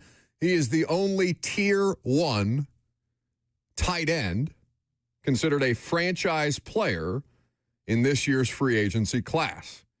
So, Kyle Pitts tagged, Atlanta about $17 million for Kyle Pitts on the tag because of some Pro Bowl escalators that he has on that franchise tag. Maybe they get a long-term deal done, but in the immediate, Kyle Pitts will be with the Falcons in 2026. Is he a franchise player proper? Like, do you put him in? So how many franchise tier tight ends are? Is Mark Andrews still a franchise tier tight end? He's their leader in receptions, but I'm talking about 2026 Mark Andrews, not career Mark Andrews. No, I'd probably put him in the third tier in capable starters. I would say Brock Bowers, Trey McBride, probably still put Kittle in that situation just for how well he does in the run game and the pass game. And that'd probably be it. I would say that Kyle Pitts is a tier 2, which was categorized as Pro Bowl caliber players. I more agree with that. I'm sorry, I didn't mean to interrupt. No, you're fine. He did have an exceptional year last year, and I need to look at it. He kind of hit that high water mark as a rookie in the NFL and then struggled to hit that again, had 928 passing yards with 5 touchdowns. Oh, my gosh. You know I'm such a nerd for stats and stuff. Mm-hmm. So it's like a Fibonacci sequence. I probably said that name wrong. But, okay, so Kyle Pitts' rookie year in the NFL, he had 1 touchdown. Kyle Pitts' sophomore year in the NFL, he had 2 touchdowns. Kyle Pitts' third year in the NFL, he had 3 touchdowns. Kyle Pitts' fourth year in the NFL, you guessed it, he had 4 touchdowns. And last year, which was his franchise tagging 5th year, or team option. There you go. 5 touchdowns. Are we betting that Kyle Pitts can have 6 touchdowns in his 6th? Can this keep going? Who's the offensive coordinator in Atlanta? It's basically Stefanski. Graybeard. Yes, thank you. Graybeard. Your dad's your mom's new boyfriend. You have to act like you like him. He coaches your baseball team and gets way too close to your face with his Mountain Dew breath. I still think about you, Randy.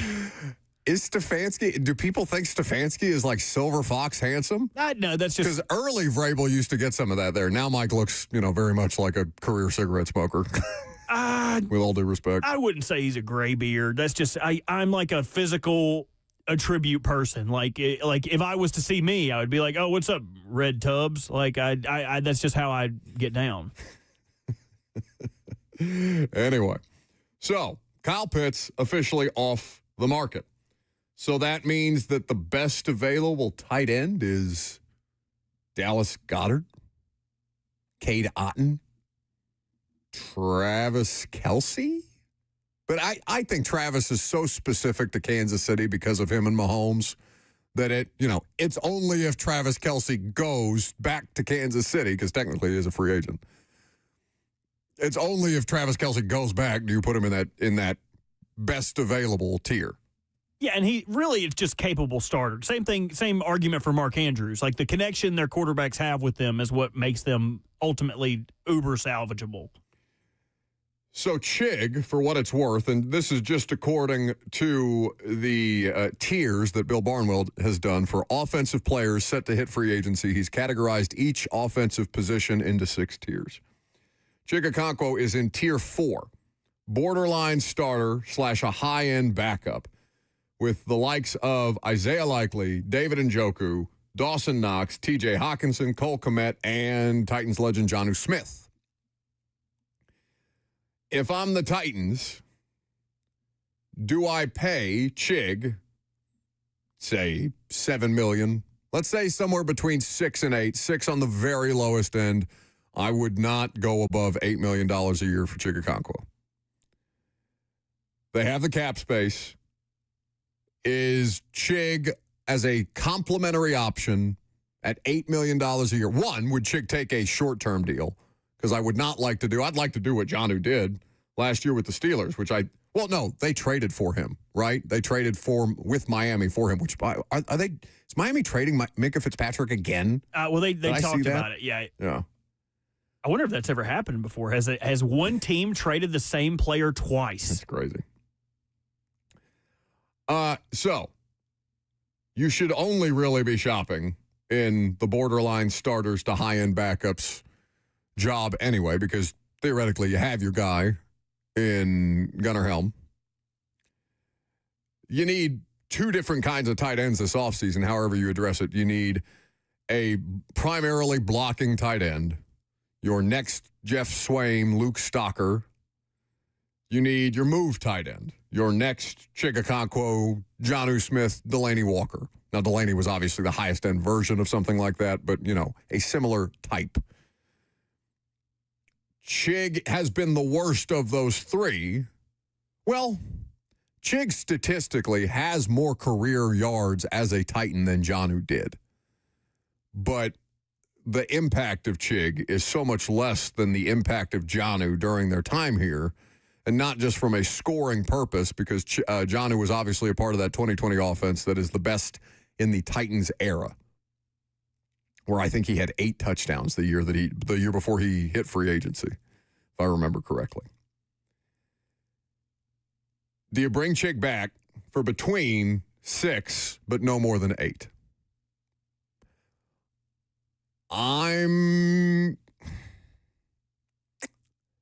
Is it a 1-year deal? Will he take a 1-year deal? If it's a 1-year deal, I'd take Chig back for a year. I don't think he has a choice. You think that the only option he's going to have on this year's market? I think somebody would give him a multi-year deal with when I say legit guarantees, I'm talking about like guaranteed money into year 2 if he signed a 3-year deal. And 1-year deals aren't the worst thing, right? It lets you get back into the market. If you have another great year, you get to double dip and get another contract and not where you're going to get cut and get... If it's a 1-year deal, I think the Titans should try to get that done as quickly as possible. If you can have him for $6 million.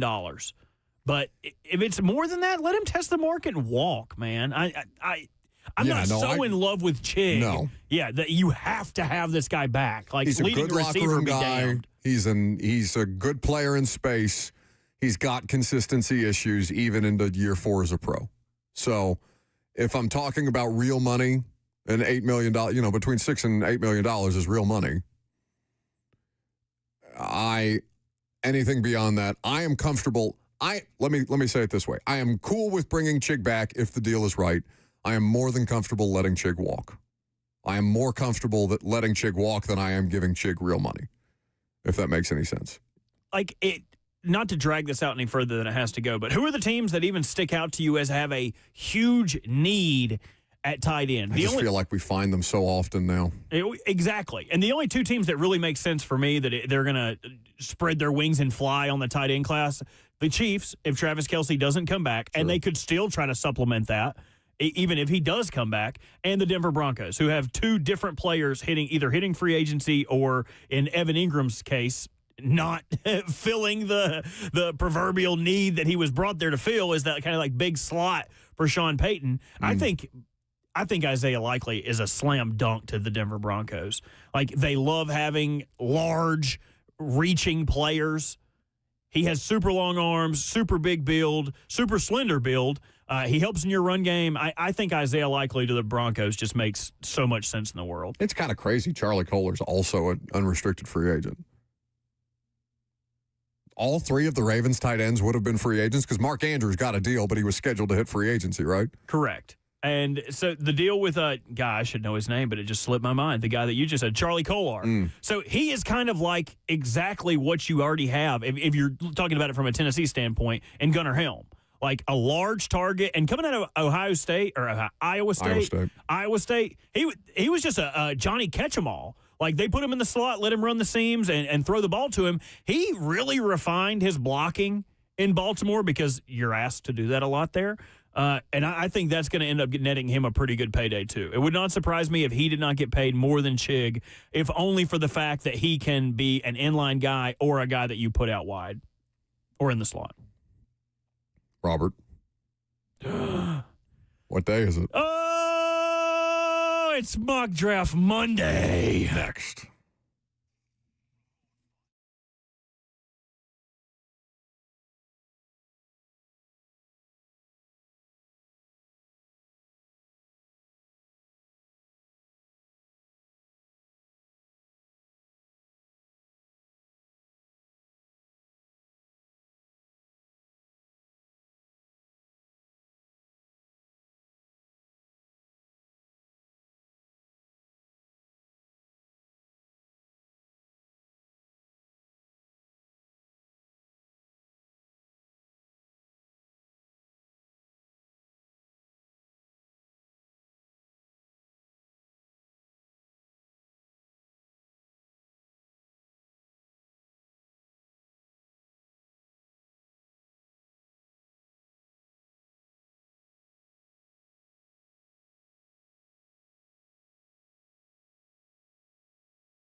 Welcome back to the show, fueled by Hattie B's Hot Chicken. Combine Week and Mock Draft Monday.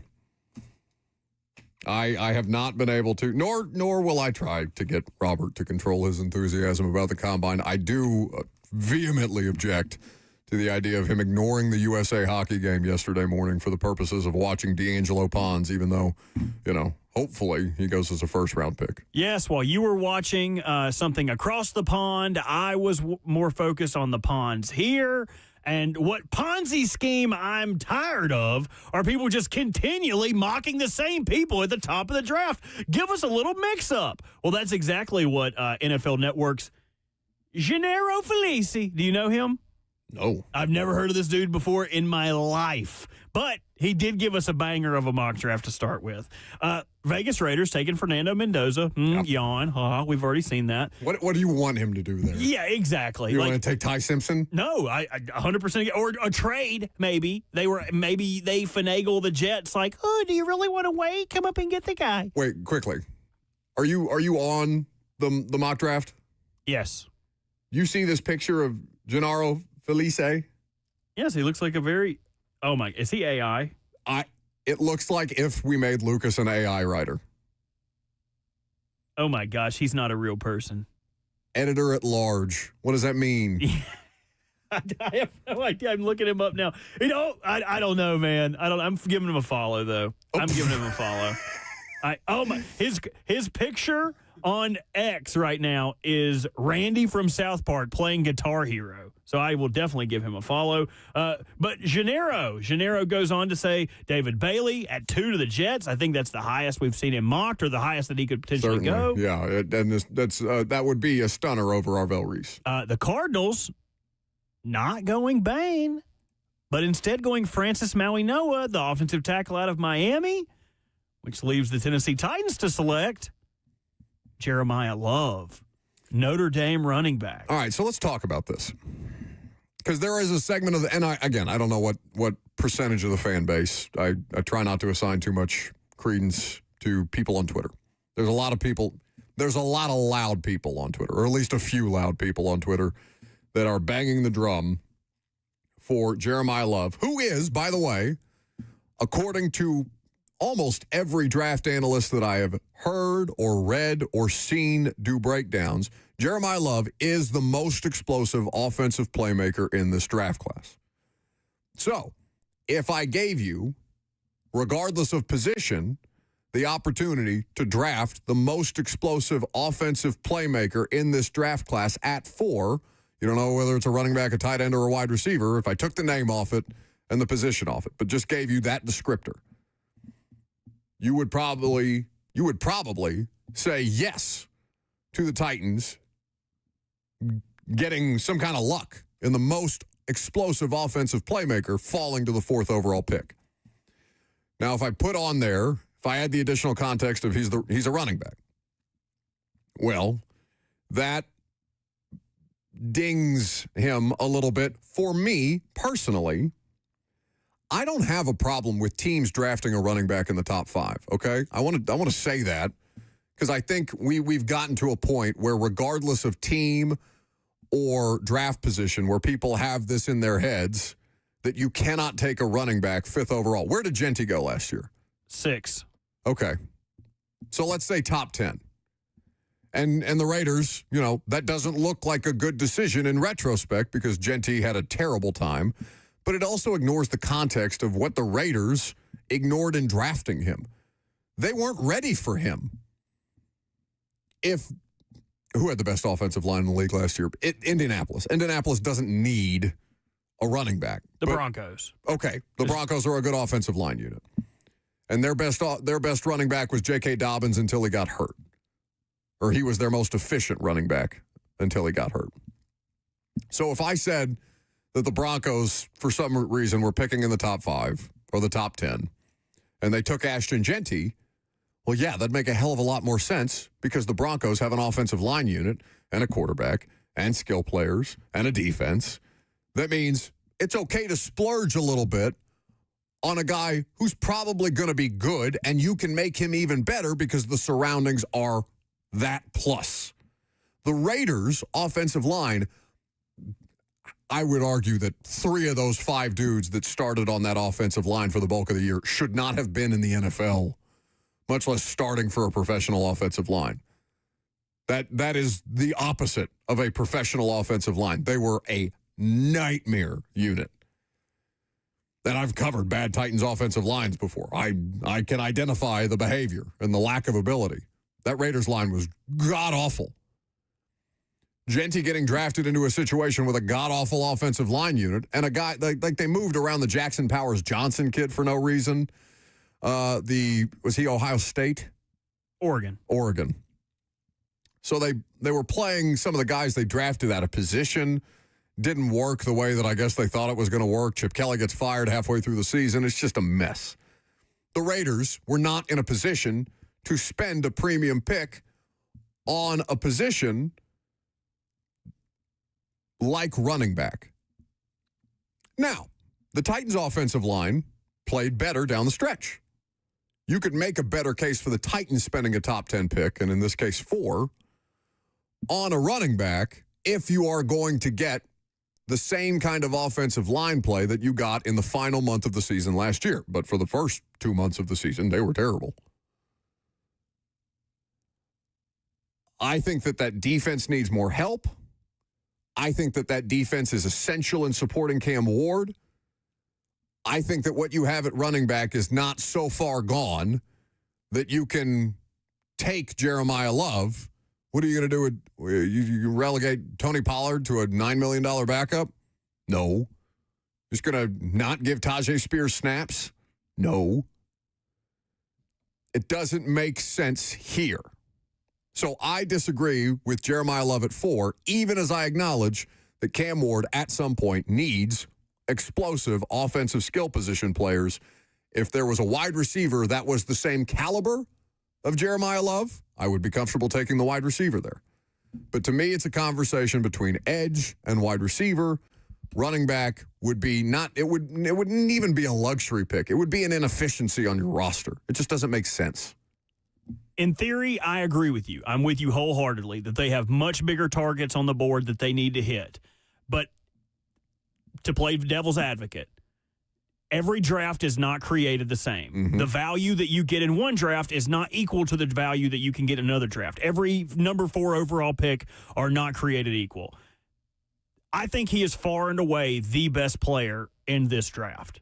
Far and away. Better than Fernando Mendoza, better than all of them. But because he plays a devalued position, he is thought of as less than. This is a player that, and again, different circumstances, this is a player that if the Chiefs get him at 9, people are going to go, how the hell did the NFL let the Chiefs get this guy? I think if you have the opportunity and if their research and their interviews prove fruitful with him, and they are able to decide, okay, this is a guy that makes a lot of sense. This is a guy that fits what we want to do. We like his mindset. We like his makeup. If you're able to glean all of that from interviews, then I say you rush up there and grab that guy. If you have the opportunity to draft the best player in the entire draft 4 picks in, I think you do that. But a lot of that information is things that we will not be able to be privy to. We will not know their process. I love that he's going to work out at the Combine, by the way. It's reported that he is going to work out at the Combine. I love that. That is as big of a putting it on the table and letting everybody take a gander at it move as you've seen at the Combine in a long time, because he doesn't have to. He was awesome this year. That dude is going to be such a high pick, it doesn't matter if he runs or not. Yeah. He is really throwing it on the table and going, look at the long and veiny of it and see where I stack up with everybody behind me. I love that. I agree with you. And I think I'm to the point. Actually, I know for the fact that I'm to the point. I would not be upset if they drafted him at number 4 overall. I wouldn't be upset. I would just have many follow-up questions. 100%. I need to see how the rest of the draft goes. It would also be indicative of how free agency goes. A couple, what is it? 7 days? Mm-hmm. A week? Oh, my God. We're almost there, dude. I can feel it. But I don't know what you're excited about. You're sitting shotgun with Kirby and playing co-pilot because he does not use a GPS when he drives, and I'm not going to do that. We're going to be listening to Disney tunes. I'm going to have aux. We're going to be listening to, what's Cruella de Vil's song? Or Ursula's song. Poor unfortunate souls in vain, in need. I'm going to be just screaming at the top of my lungs up there with I don't Kirby. know that one. I love the Cruella de Vil song. But anyway, Jeremiah Love at 4. So here's the explanation, just quickly. Yeah. So this is, again, NFL.com is the mock draft that we're looking at. It's Mock Draft Monday. We're going to do a Mock Draft Monday every Monday until we get to the draft. It's just what it is. By the way, we do have a date for the live install. Tickets aren't available yet. We're still working through some logistics on that. But we do have a date for the live install show, which is always done the Friday after the NFL draft. It's going to be me and Cosell. We've got some special announcements to make a little closer to May the 1st. But we are looking forward to having 300 plus of you back in the house at the Analog Room. We're fired up about it. Should be a great time, regardless of who they pick. So, Jeremiah Love, this is what is written on the NFL.com mock draft, the most recent that we are reading. Tennessee's roster has plenty of holes, and it's not hard to imagine Robert Saleh infusing his defense with some fresh edge talent. However, the Titans' new head coach understands the all-important need to support last year's number 1 overall pick, Cam Ward. Tennessee gave the young quarterback a trio of complementary pieces in DK, Helm, and Iamaner in last year's 4th round. But how about landing a true sidekick with this year's 4th overall pick? Love is the kind of multifaceted home run hitter that Ward could lean on. But the thing about being a home run hitter in the NFL,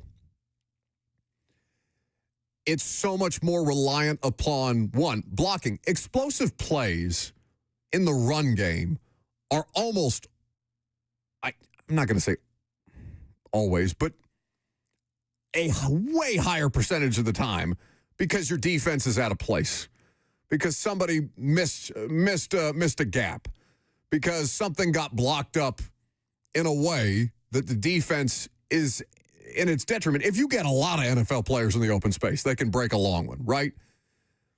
Jeremiah Love, putting him behind a less than offensive line, certainly against the caliber of defenses that the Titans were playing last year, like Jeremiah Love probably has an Ashton Genty rookie year. If the Titans' offensive line starts the way that they started last year, you're hoping that they don't. But he doesn't just immediately bring explosiveness to your offense. There are some different factors there. He's not Derrick Henry, right? Derrick is one of the few players anywhere in sports that can just manufacture explosive plays as he wills them. And, in fact, can further generate explosive plays because how often, and maybe, depending on the way that you hit Derrick, there are ways to get Derrick Henry down, as we've seen. But Derrick Henry's stiff arm abilities and how difficult he is to tackle once he's in the open field also lead to additional explosive plays that your average running back isn't going to get. It's not just like you draft Love and you immediately get an explosive element on your offense. Your offensive line has to support that. I don't disagree with you, but what's another reason that Derrick Henry was able to break a lot of those? His forced missed tackle rate was extremely high through either making someone miss or physically making them miss. Jeremiah Love, depending on where you look, 2 different numbers, 33.1 to 39% forced missed tackle rate, which is second in the class. Last year, he forced 56 missed tackles. That's just insane. That is insane to me. So I don't necessarily think you have to have the best offensive line for a player like that that's able to manipulate things in a phone booth. So while they may not have the best run blocking or they're not going to fit the best holes, if he's able to make one guy miss, you turn a 4-yard gain into a big first down gain. So I think this is something that would this be the most polarizing pick they could have at 4? No. If they took Maui Goa. Okay. Maui Noah, but Maui Noah, excuse me. So people would poop themselves. I really don't think honestly, I think I don't know. If they took Caleb Downs, I think it would be pretty split.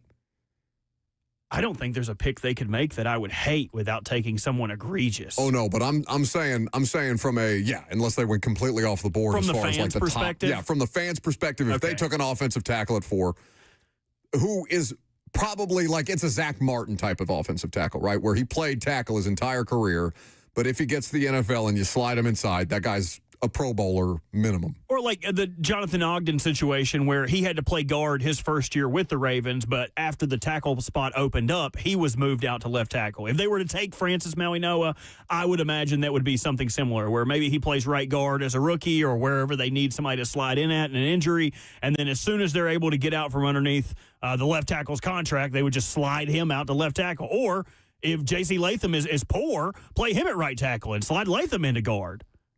Like I could convince myself to like just about any pick they make. I honestly I would not have an issue with it. It would not be sexy, but like I would feel better about them taking a guard at 4. It's tough. I mean, Quentin Nelson wasn't even the 4th overall pick. He's like 5, and that guy's obviously excellent. That was like not the last guy, but one of the guys that were like, can't miss, surefire. And he was. Yep, and he was. So I would struggle. It would be a hard justification for the fans until they saw that their quarterback is in the best possible position anybody could be in if they were to, say, bump him into right guard or move JC into right guard and let Mauigoa play right tackle. Because you would have a situation where the thing that's most important to support your quarterback and your wide receivers and your running backs, the thing that's most important to do is to build through the trenches on both sides of the ball, even though you feel, as a Titans fan, I'm sure, that you've addressed that need sufficiently over the years. Dan Moore, Peter Skoronski, Lloyd Cushenberry, and J.C. Latham, all either high draft picks or big money, big ticket items. Rounding out his first round, you see Orville Reese slip to the 6th, where the Browns select him. Caleb Downs falling to 7 for the Commanders. Interesting enough, Sonny Styles at 8, only one quarterback in his mock draft. And while I'm looking through this, Zach back here is like, it's kind of odd. He's got a lot of outliers, like not really as chalky of a draft as you would think it would be. But I really think that's going to be the name of the game this year. You know, you talk about banging the table for guys. Because of the first-round grades that are given out, there are so few of them, coaches are going to be embrazened to go out and get their guys even more. Like trade-ups, trading around, trading up, trading down, going to get your guy, I think is going to be more imperative. And because of the lack of first-round grades, I think you see a ton of dudes that end up slipping into the first that you may not normally think to see a guy there, like an Akeem Mesidor that he has going 20th overall. While he will be a 25-year-old rookie, I don't think I've seen a 25-year-old rookie since Hayden Hurst coming out of South Carolina. He is. We didn't have one last year? Maybe. Oh, my boy went to the Eagles, and I forgot all about him. Ludkins. No, dadgummit. Anyway. Lampkin? Willie Lampkin, thank you. There are a number of older players, but to select them that high, that's the Brandon Whedons, right? The Hayden Hurst. Like, you realize that by the time their rookie contract is up, they'll be 30 years old. But the other part of this is there are not a lot of stars to be had. If you can get someone who is ready to play now and you don't have to wait for them to peak in the 3rd year of their rookie contract, and instead you can have a player that has already peaked and peaked for 4 years, I think you do that. Now, the other question marks about Mesidor's health are what I would call into question, but I think that's going to be interesting when you look through this. A lot of guys that you may have thought, that guy's T.J. Parker from Clemson being a first-round pick at 22? That's nuts. But I think that's the way this draft is going to go. Guys are going to fall in love with people for their own system fits, and we're going to have to deal with that. And once you get outside the top 10, like, honestly, you're talking, again, I defer to the talent evaluators on this, but everyone that we talk to either on the show or offline or off record or whatever, there's very little difference between player 15 and player 32 or player 32 and player 55. Like, I get that people put an outsized value on the idea of a first-round pick, but 32 first-round picks does not inherently mean 32 first-round players. And this is one of those drafts. Maybe in some years you get lucky and you get into the high teens, low 20s as far as genuinely first-round graded guys. This is not one of those years. So it's an interesting conversation. Mock Draft Monday. Always a good time. Last call for phone calls. If you got them, 615-737-1045. I'm going to have a real hard time keeping Robert's attention for the final segment because right after this, we get in the car and we go to Indianapolis. Is Kirby here? Do we know if Kirby's here? I don't know if Kirby's here, but I do know what our first stop will be. And There's it's no going to be stops. corn dogs. No. You are not eating a corn dog ever in a vehicle that I am responsible for. I won't even get sauce. I won't even get ketchup mustard, dude. No corn dogs. I'm eating a corn dog. I'm going to eat a corn dog in that One, Bronco. we're not stopping. Two, no corn dogs in the What? car. No. No potty breaks? We're not going to go see the biggest bowl of yarn or whatever the hell Indiana has? Dinosaur World. Shut up. It's on the way. That's a real thing? Yeah. It's like right outside of Bowling Green. Somebody just played a concert there that I thought was funny. Dinosaur World. Yeah, we're stopping here. Yeah, this is like south of the border in South Carolina. You just have to go. We pass it every year, and every year I say, wouldn't it be funny to go to Dinosaur World? We're not going to Dinosaur World. Does it cost money to get in? Yes, I have dinner reservations. We're not going to Dinosaur World. You're not taking any potty breaks. You're not stopping. Once we get in the car, we're going. Tickets, daily passes. Oh, my God. It's $18, dude. It's in Mammoth Cave. I know. It's that we could go to the. You don't never want to do anything fun, dude. I'm taking you to the combine. That's your fun.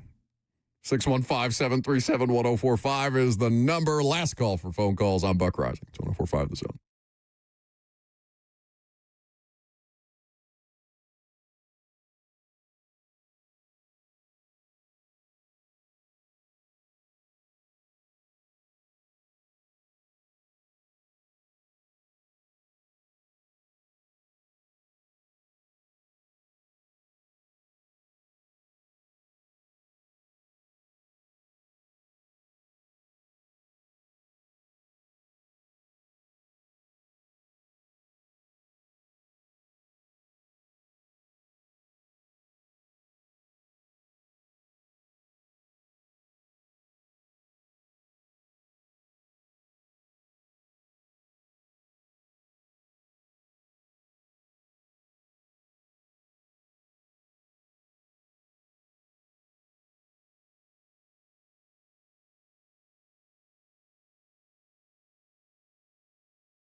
Welcome back to the show, fueled by Hattie B's Hot Chicken. On the road again. Now, you would not think that I enjoy traveling with Kirby. Kirby is the only person that I can say definitively I would not take a work road trip without. Lucas has gone to the Combine with me once, and he has traveled with me during the football. Well, not with me. He's traveled with Titans radio, but obviously I go to every Titans game. So Lucas has done a season worth of Titans road trips with me, too. I have never gone on a work road trip with Robert. And I'm not against this, but this is a very big week for you and me, okay? You understand me? Not just because I'm not even worried about you embarrassing me in front of the entire NFL, because you're going to meet a lot of my friends, and I don't. And they're going to become my friends. Likely so, like everybody else in my life, which is fine. I'm okay with that. I don't have a problem with that. It's not just the idea that I'm going to have to fight you tooth and nail to keep you from eating corn dogs in the car that Two Rivers Ford has provided us. It's a beautiful Ford Bronco, and you are not to eat in it.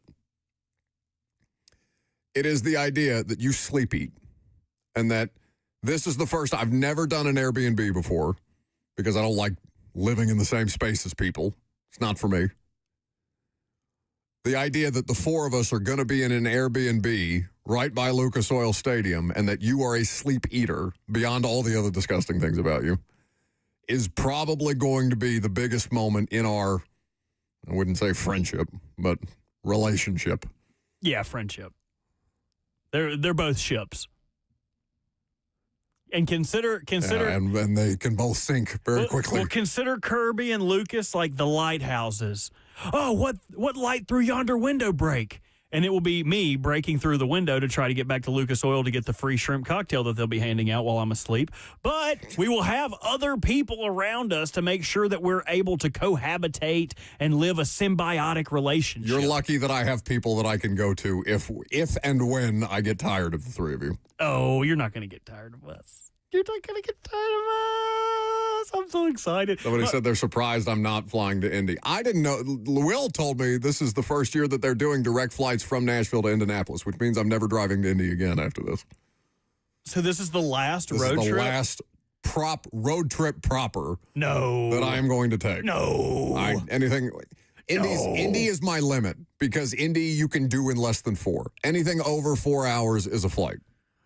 We're gonna do this every year. Next year we're gonna get an RV, the Two Rivers Ford RV, and then we can really take it around, you know. But we got a bunch of stuff planned, a lot of fun stuff planned, a lot of social media stuff planned. Yeah. I'm just tickled to be down there, man. I am just the way my dad does not really, and I don't want to put my dad in a bad light, but he's not like super into sports. He's not super into like the radio thing. Like he supports me doing it, but he doesn't like know how to connect with me on it. Yeah. So I told him we were going to do this. He called me this morning and was like, "Are you excited for your big Columbine trip?" God. I was like, well, it's a Combine, Dad, but yes, I'm very excited. I'm very tickled. So even my father, who has no clue how to talk about sports ball or any of that, he made sure to reach out to me today. Well, I have been calling dinosaurs. I've been so nervously excited and anxious that, and I've been fasting. I've been fasting since last night. I feel like I'm looking very slim. Looking very slim and slender and taut. Somebody on YouTube says, Buck acts like an old man. You should turn up, Buck. No, this is the drunkest I get all year is the Combine. I will be drunk as a rat until 4 a.m. I will wake up after an hour's sleep. I will go to the Combine, and I will do everything that I need to do, and I will do it again and again and again for 4 straight nights in Indy. You know, this is my spring break, okay? Like, this is as drunk as I'm going to be all year long and still, perform at maybe not an optimal level, but a slightly suboptimal level. Yeah, that's also what I'm worried about, because I'm not worried about me keeping up. Of course I can do that over the days. It's what I'm worried about once I cross that threshold. You can drink as much as I do. We have very different experiences when both of us are inebriated, because your eyes go in 17 different directions. I can hold conversation. I am, most people can't tell when I'm gone unless it's my birthday and I am gone. But or it's the national championship because, whoa. Yeah, I turn into Bertie Mac. It's just like one eye. Attempting to smoke cigarettes out of your ears, out of your nose, out of every orifice that you have. Can you smoke in the bars there? Yeah, are they cool? No, but there are several head coaches who I expect you to be able to bum cigarettes off of. Oh, no, I'm going to be the bummer. I'm going to be the purveyor of cigs, dude. I got a carton that ready. You're in. I got a carton ready inside my Pico, dude. What do you need? Do you like Marlboro Reds, or are you more of a cowboy killer? You know who I'm most excited to see? Because this Mike is Vrabel. Yeah, we figured. I am looking forward to seeing Mike and bumming a cigarette off Mike at some point. But I am most looking forward to seeing Dennis Kelly because Dennis lives in Indianapolis. Dennis's whole family, because obviously Tim is coaching. Tim is still the tight ends coach for the Giants, right? Something like that. Yeah. Dennis, for some reason, showed up at the Combine last year. And Dennis Kelly and his mother got me as drunk as I've ever been in my entire life because they are all 7 foot tall and can drink 8,000 beers, and I am not. Like, I'm above average. I'm 6'2", 215 on a good day. But I'm not Dennis Kelly size. And so to keep pace with Dennis Kelly is an annual tradition that will be my worst night. That will be truly the battle. All right. Very good. We are out of time for both polls and phone calls because, we had to mention our drunken escapades a little bit. Had we done the polls, they would have been presented by Two Rivers Ford, the South's most trusted Ford dealer, who is making our trip to Indianapolis possible. We will talk to you tomorrow from the NFL Combine.